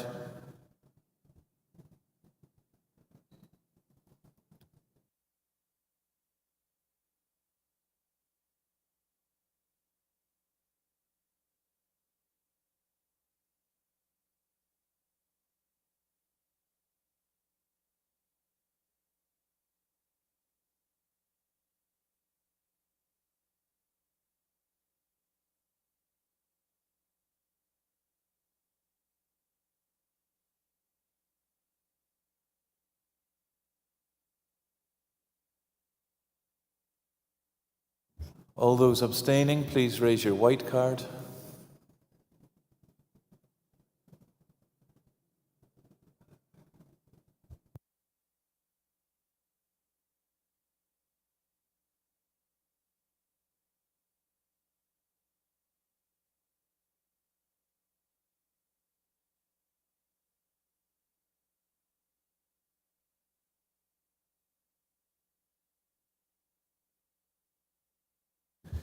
So we didn't reach the 2/3 majority needed, so that motion, proposal is rejected.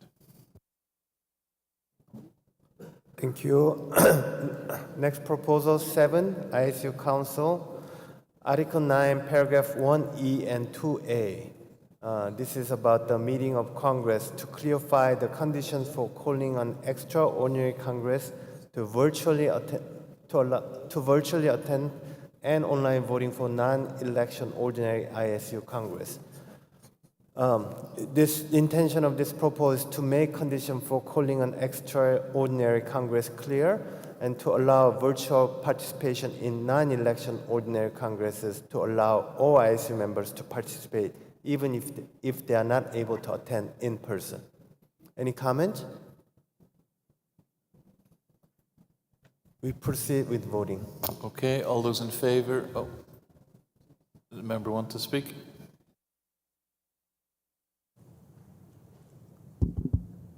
Yeah, Jimmy Strinmeier from Luxembourg Figure. Sorry, could I ask, just speak closer to the microphone, please? Yeah, I take it up. I think that a virtual Congress, so for the extraordinary Congresses, that it's my principle virtual, I think it should be under certain circumstances or particularly circumstances and not by principle. So that we say that under exceptional circumstances, the Congress an extraordinary Congress could be virtual.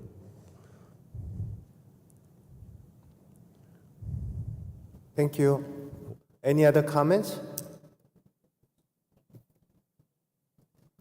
So just to clarify, virtual, we want to allow virtual participation because, as you can see, normally we have more participants during the election Congress, less during the non-election Congresses, and some of the members have difficulty traveling to all the Congresses. Then this proposed just to enable members who are not able to participate in person to still participate and voice their opinion during the non-election Congresses. Are there any comments? If not, we proceed with voting.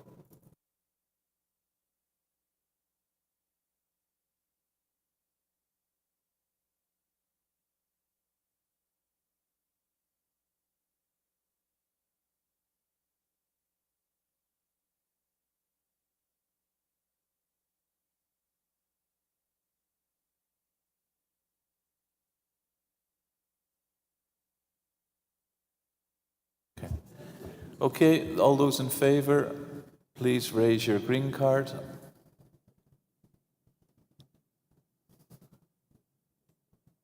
Okay, so large majority. Those not in favor, raise your red.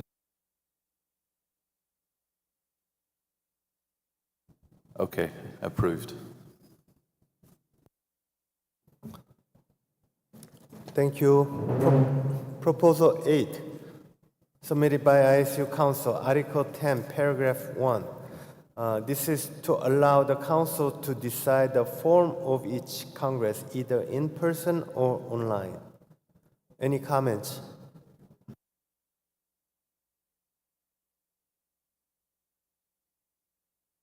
We proceed with voting. Okay, all those in favor, raise your green card, sorry. All right, large majority, sake of transparency, red card.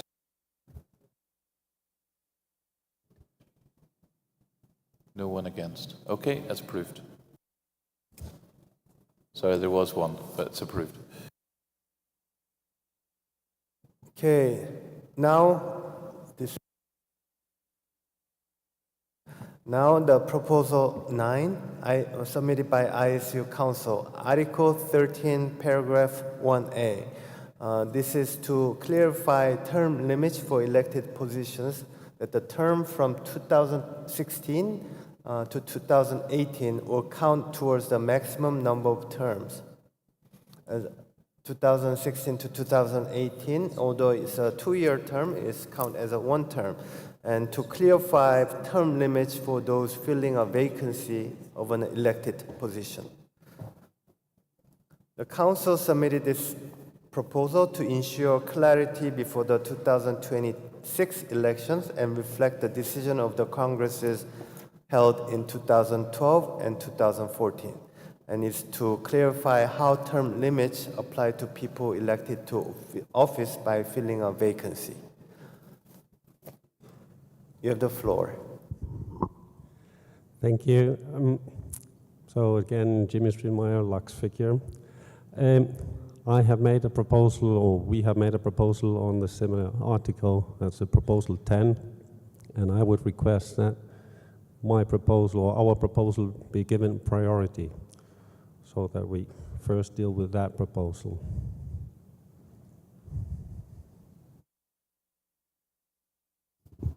I think first we have to proceed with the council proposal, and Jael, if I may give some brief history as to why this proposal is being brought forth now. For those of you who've been at many congresses, you will recall that in Barcelona, in 2010, the Congress overwhelmingly approved term limits. And the term limits were set to begin with the elections in 2014. The term limits were to be 3 4-year periods in a position. And once an office holder has been elected to and held a position for 3 terms, then that person was no longer eligible to run for that same position. This was the intent of the 2010 Congress. In 2012 in Kuala Lumpur, the then council brought forward a proposal to not have elections in 2014 and to grant not only the council but all office holders an additional 2 years in office. So there would be no elections then in 2014, and the next elections would be in 2016. And that was approved by the Kuala Lumpur Council. So then the next election was 2016. However, in Dublin, at the 2014 Dublin Congress, one of the members brought forward a proposal that for purposes of the 2016 election, that those persons elected, because it was only going to be 2 years, we wanted to get back on the Olympic quadrennium, the 4-year cycle between Olympics, that because individuals who were going to run for office in 2016 would only get 2 years of what should have been a 4-year term, and that 2 years was going to count as 1 term for purposes of counting the 3 term limits. So the proposal came forward from a member. The gist of the proposal was it's fundamentally unfair, shouldn't be passed, and that 2-year period should not count. That proposal was defeated. So it was the intent of the members at the 2014 Congress that the 2-year period, 2016 to 18, would count as 1 term for purposes of counting the 3-year term limits. And those of us who ran for office in 2016, we knew that that 2-year period was going to be a term for purposes of counting term limits. So there was a constitutional revision that was drafted, put into the Constitution, and it's been there since after the 2014 Congress. So this past year, we thought, well, we need to take a look at all of our election-related rules to make sure that everything is clear. So when we got to this particular provision, many of us believed that, well, this 2014 to 2016 period, it doesn't make any sense because there were no elections. It can't be an election period. There were no elections in 2014. Others weren't sure and thought perhaps that the two-year period, 2016 to 18, doesn't count. So we dug into the legislative history of how this rule that we're looking at now, and we go back to the minutes of the Dublin Congress, and you will find the debate on the floor. The minutes were well done, and the vote of the Congress. So what the Council proposal reflects is the intent of the Dublin Congress, the intent of the members, that yes, the two-year period does count as a term. And this is important because 2026 is the first election that the counting of term limits will begin. So the purpose of this is to clarify the intent of the Dublin Congress. And that's why it's before you, so that going into the 2026 election, everyone understands who is still eligible to run and who's not. So there are 13 individuals who would still be age eligible to run for their position, except for the counting of term limits. So that's the background, Joe. It's to clarify the intent of the Dublin Congress that the two-year period is supposed to be counted for purposes of counting term limits. Thank you. Thank you, Ms. St. Peter. She just gave us a background why we're talking about this issue. Susan? Yes, Susan Sandvig-Schob, U.S. Speed. Just want to clarify for sure that the dates were changed because there wasn't a vote on those dates in this.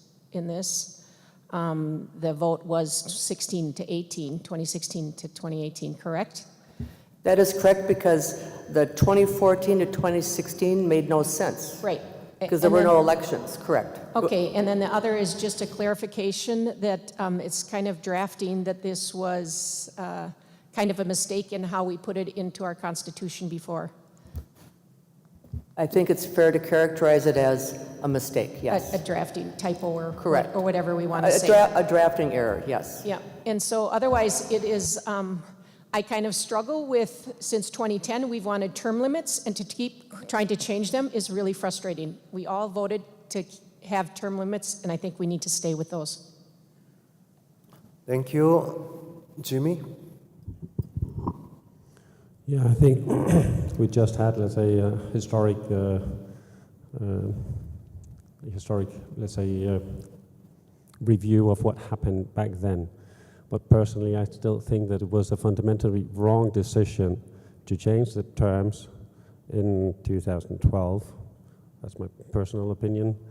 And I think it will also be more coherent to start with 18, and then we will only have 4-year terms. So in this way now, we are in fact incorrectly, in my view, penalizing those who stood for elections in 16, even though they knew that the term was supposed to be only 2 years. So, and finally, I think that with my proposal, I am more in line of the intention to simplify the Constitution instead of adding another layer of complications, as we see in the Council proposal, where they will now add something saying that if you take over a term somewhere in the middle, well, if it's more than 2 years, you can only stand twice. If it's less than 2 years, then you can stand 3 times or be elected 3 times. I would prefer a simplified version, as I suggest, and in my view also a more correct wording, getting rid of all what happened in the past. It's this, how to say it, the charge is not necessary, and we simply start from afresh from 2018 and count 4-year terms.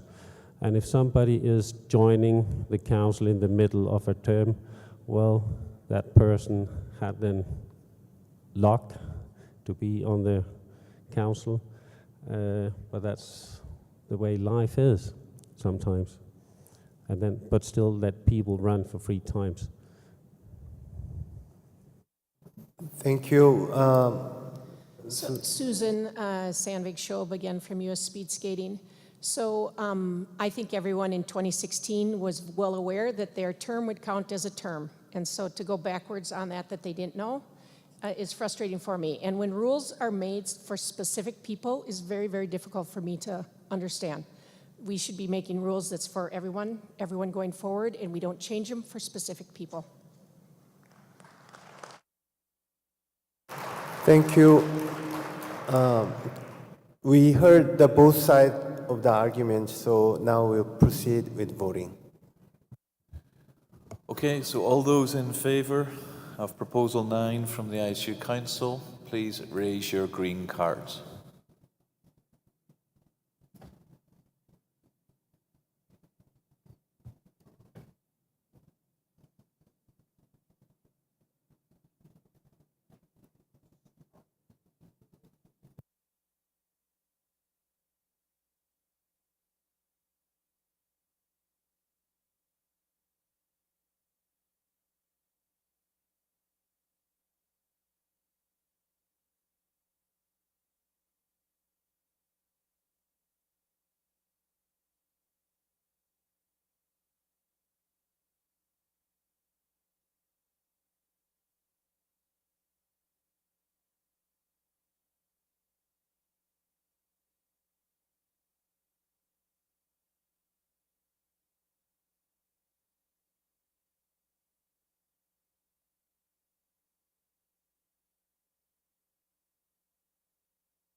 Okay, if anyone against, please raise your red cards.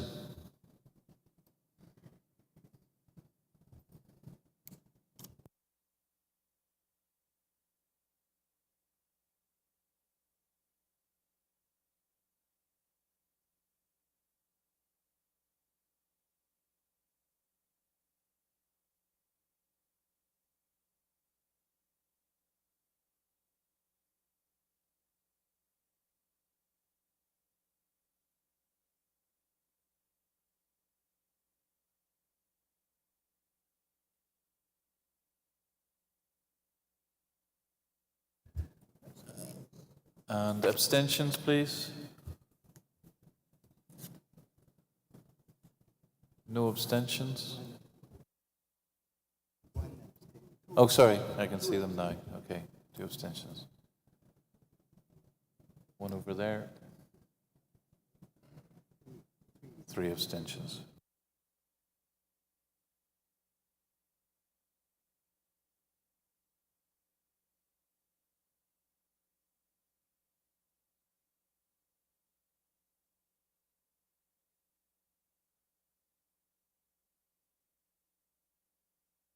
Okay, the 2/3 majority has been reached. That is passed.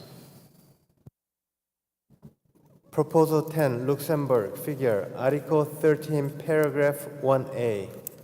Any comments?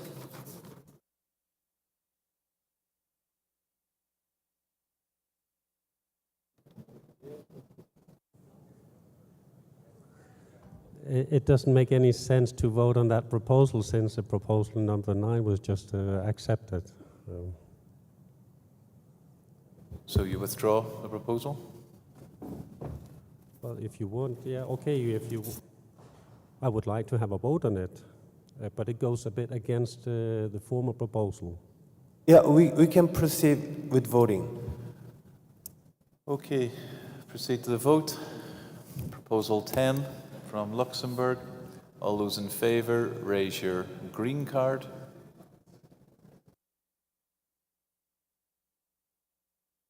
All those against, please raise your red card.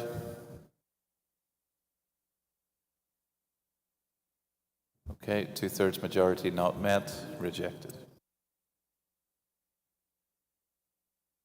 Thank you. Proposal 11 submitted by the Council is concerning Article 13, Paragraph 1B, but the Council choose to withdraw this proposal and look at it as part of the modernization of Constitution. Proposal 12, ISU Council, Article 13, Paragraph 2 to 6. Again, Council decides to withdraw this proposal and look at it as part of the modernization of Constitution. Proposal 13, Canada figure, Article 13, Paragraph 3. The Council is not in favor because the actual age at the beginning of the election term should be decisive. Any comments? Yes? Ms. Butcher. Karen Butcher, Canada figure. Canada is very pleased Proposal 1 passed and will withdraw this proposal in favor of modernization. Thank you. Canada figure withdraws the Proposal 13.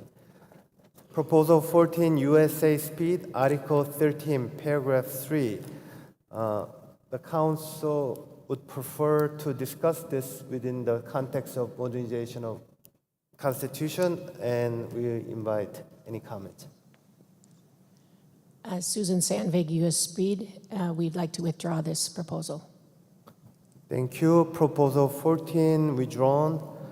Move on to Proposal 15 submitted by ISU Council regarding Article 16, Paragraph 1. This is to state that the Athlete Commission Chair shall be a member of the Council and delete the requirement that he or she cannot be from the same branch as the President and that he or she must be from a different ISU member from all other members of the Council. This is to ensure maximum effectiveness of the Athlete Commission member regardless of the branch or nationality.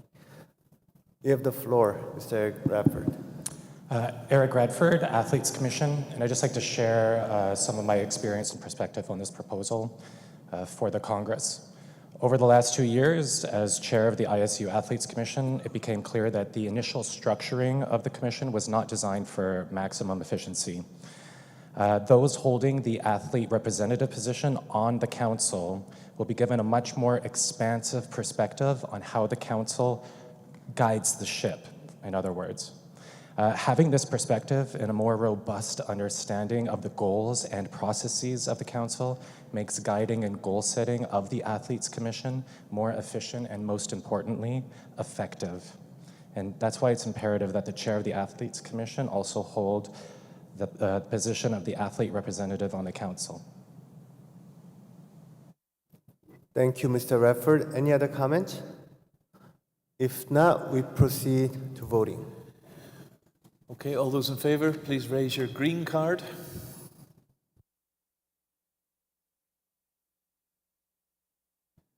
Okay, large majority. Those against, please raise your red card.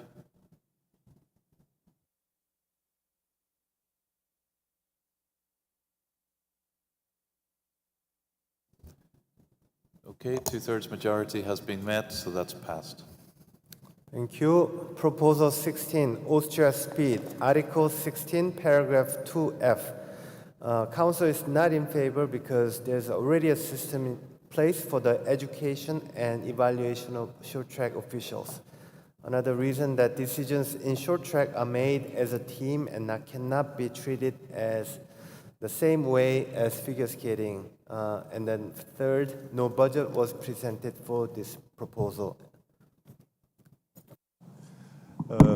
Dear Council, dear President, how do I feel? I come to here and I hear already the opinion of the Council, they're not in favor. So, but I thought I can present it first because we make the proposal, but I respect, of course, your opinion, but I don't share your opinion. I give you the reasons because in 2018, there was the proposal from Hungary to establish the assessment commission for short track because of the circumstances at the Olympic Games 2018 in Pyeongchang. Now, in this time, the council was also not in favor because they said the figure skating judging is more subjective than the short track judging. Now I hear a different version that you cannot compare the figure skater judges with the short track judges. The short track makes a team view of the decisions, and this is simply not correct, because in short track we have assistant referees who gives the observations to the chief referee, and the chief referee makes alone his decision.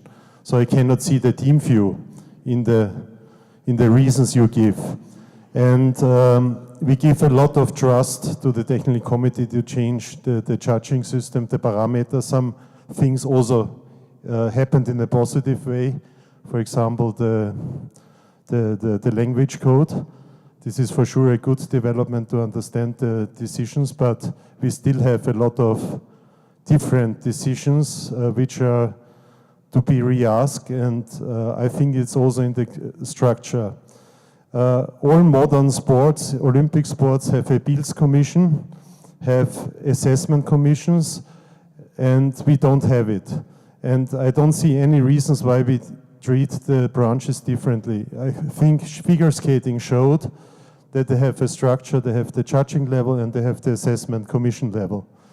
I think we need also the same for short track speed skating to make the evaluation. If you read our proposal carefully, we are not here only for sanctions, the short track referees, also that the assessment commission can give recommendations to the technical committee where, in which fields we need improvement, we need consistency in the decisions. And when I see the last World Championships, that the penalty is disappearing overnight.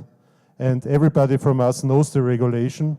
And as Mr. Geislinger told us half an hour ago, that judges make the final decision and we keep this decision, how can such a decision disappear overnight? It is a miracle for me. It is not covered by the regulations, and such things should be investigated by the assessment commission in short track and give the recommendation. I'm not here to sanction somebody, but I want to increase the quality, the consistency of the decisions. And I really wonder that we have the Vision 2030, but we have also to live the Vision 2030, and this is a very constructive proposal to fulfill the requirements of this. And the Vision 2030 says that we want to have the best quality of judging because our athletes deserve this. They train every day. The federation spend a lot of money, and I think we should everything do to improve, to continue to improve. I don't say that everything is bad. Please don't understand me wrong. But I don't understand the recommendation of the council just to say, like 2018, we are against it. I would say, put it to the regulation.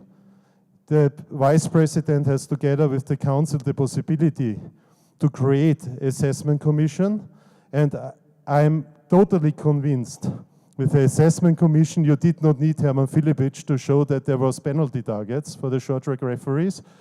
They would figure it out because they see it in the statistic. And therefore, this is very important, I think, for our development, for our sport, and I kindly ask for support. Let's put it to the regulation, put life to this assessment commission, and I think this will be a big step forward for short track to have a good assessment commission and a procedure how we can improve. Thank you very much.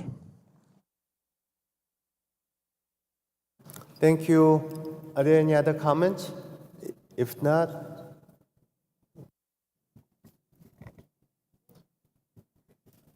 delegates and Austria Speed, we understand the intention of this proposal, and you refer to reasoning given to the same proposals from the Council in 2018. I would like to remind or inform that a lot of things have happened with the short track sport and the officiating since 2018.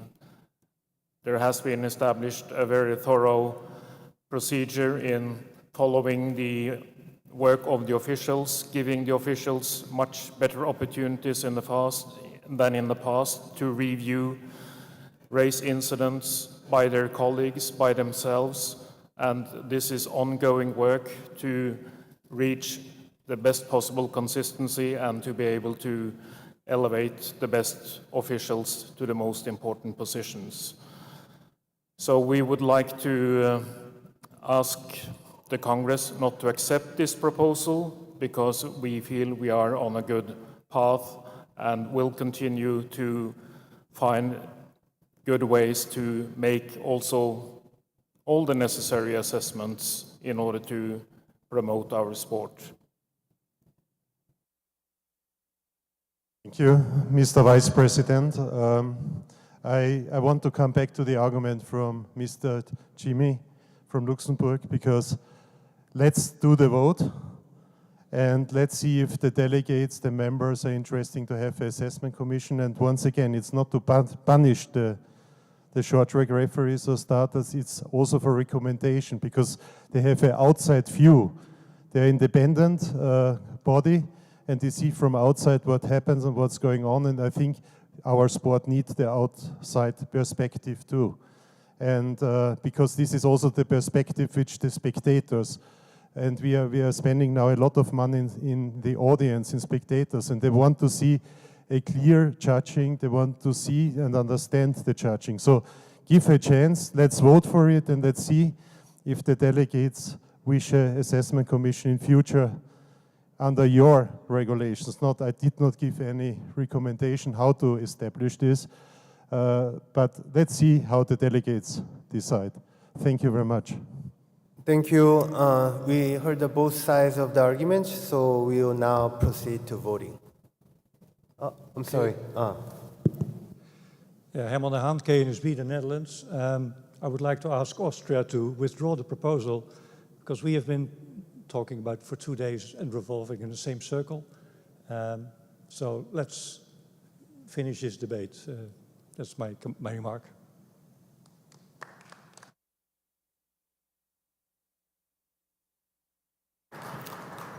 Thank you. So now we proceed with voting. Okay, all those in favor of Austria Speed proposal number 16, please raise your green card.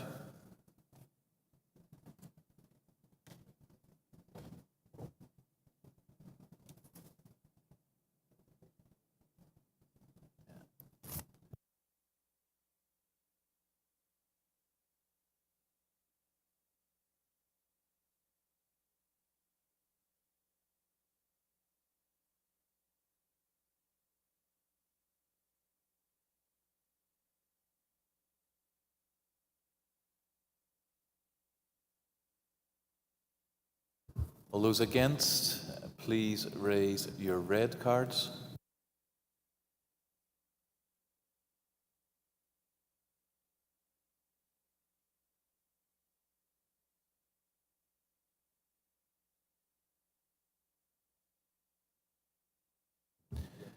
Okay, the proposal does not reach the 2/3 majority, so it's rejected. Proposal 17, ISU Council, Article 17, Paragraph 1. This proposal is to include the functions of the Council, oversight of investing the ISU's financial assets in accordance with our investment guidelines that we made available to the ISU members. Any comments? If no comments, we'll proceed with voting. Okay, all those in favor, please raise your green cards.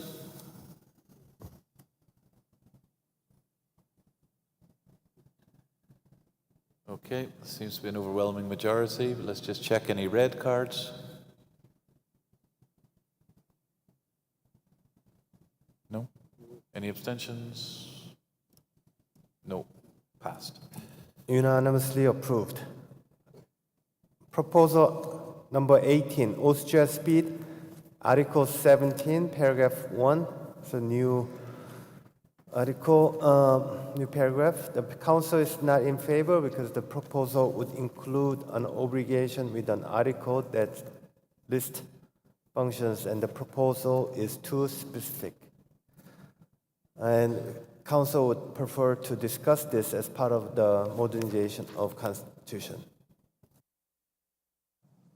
Yeah, the intention of this proposal is also obvious. So we feel if somebody is educating referees, he should be done it at least for one Olympic period. It is unique in the world in all branches that teachers don't have this profession or this, and they are teaching this. But it's up to you in the ISU. You have the Vision 2030, and I remind you that the education is the highest point, and the education of the referees is very important. So I cannot imagine this maybe works in short track or in speed skating, but can you imagine that judges or technical committee members of figure skating never judged, and they are teaching then the judges, and that the council is not in favor of this? Okay, I have to respect this, and yeah, let's vote. Thank you for your comments. Any other comments? If not, we proceed with voting. Okay, all those in favor of Austria Speed Proposal 18, please raise your green card.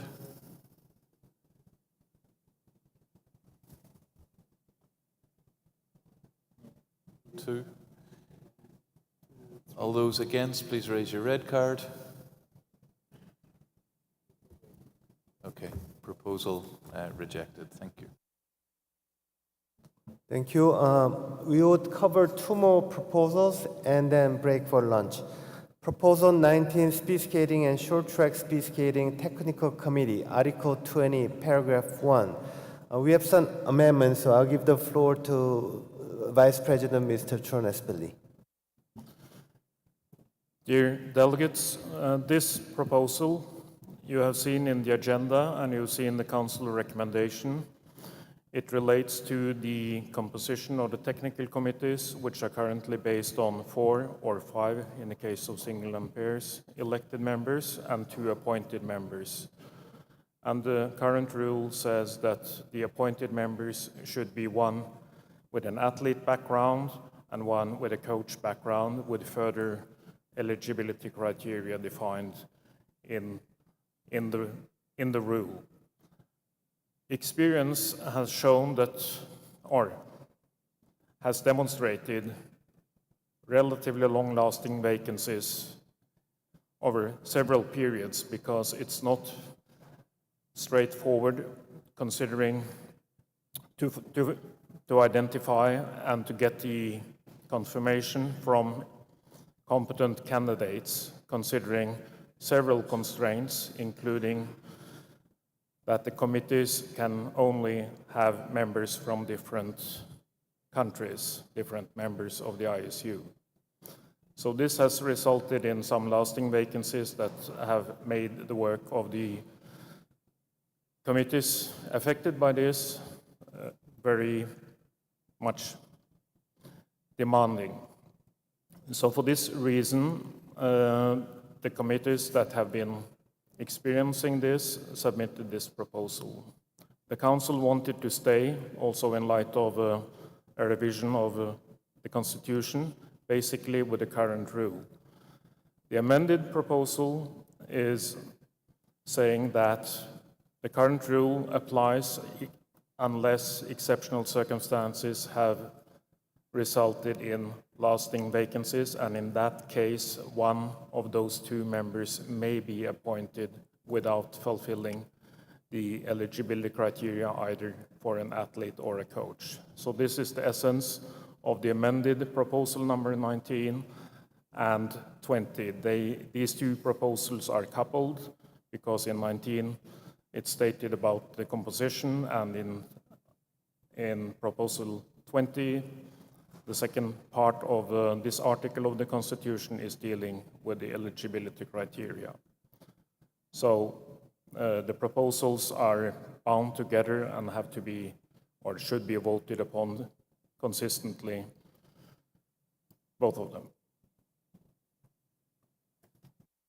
Any comments? No comments, so we proceed to voting. Okay, so we'll start with proposal 19. All those in favor, raise your green cards.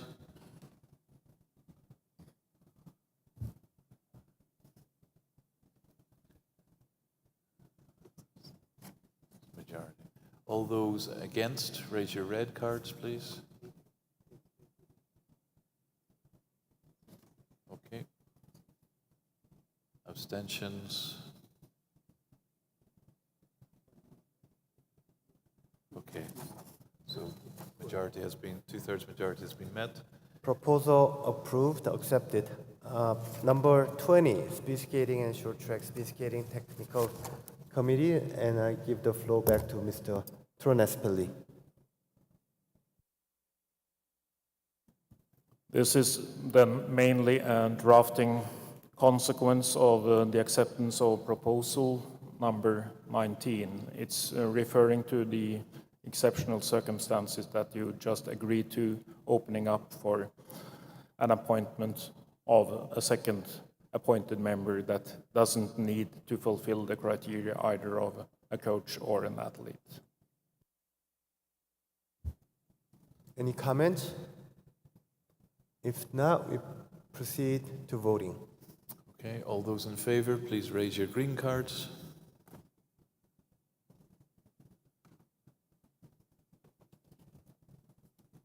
Okay, all those against, please raise your red card. Abstentions?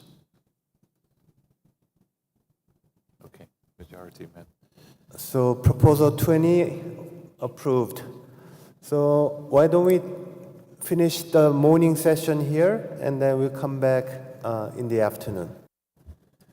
Okay, thank you. Please be back in 1 hour and a half, so 90 minutes from now. So that'll be 1:45. We will reconvene at 1:45. Thank you.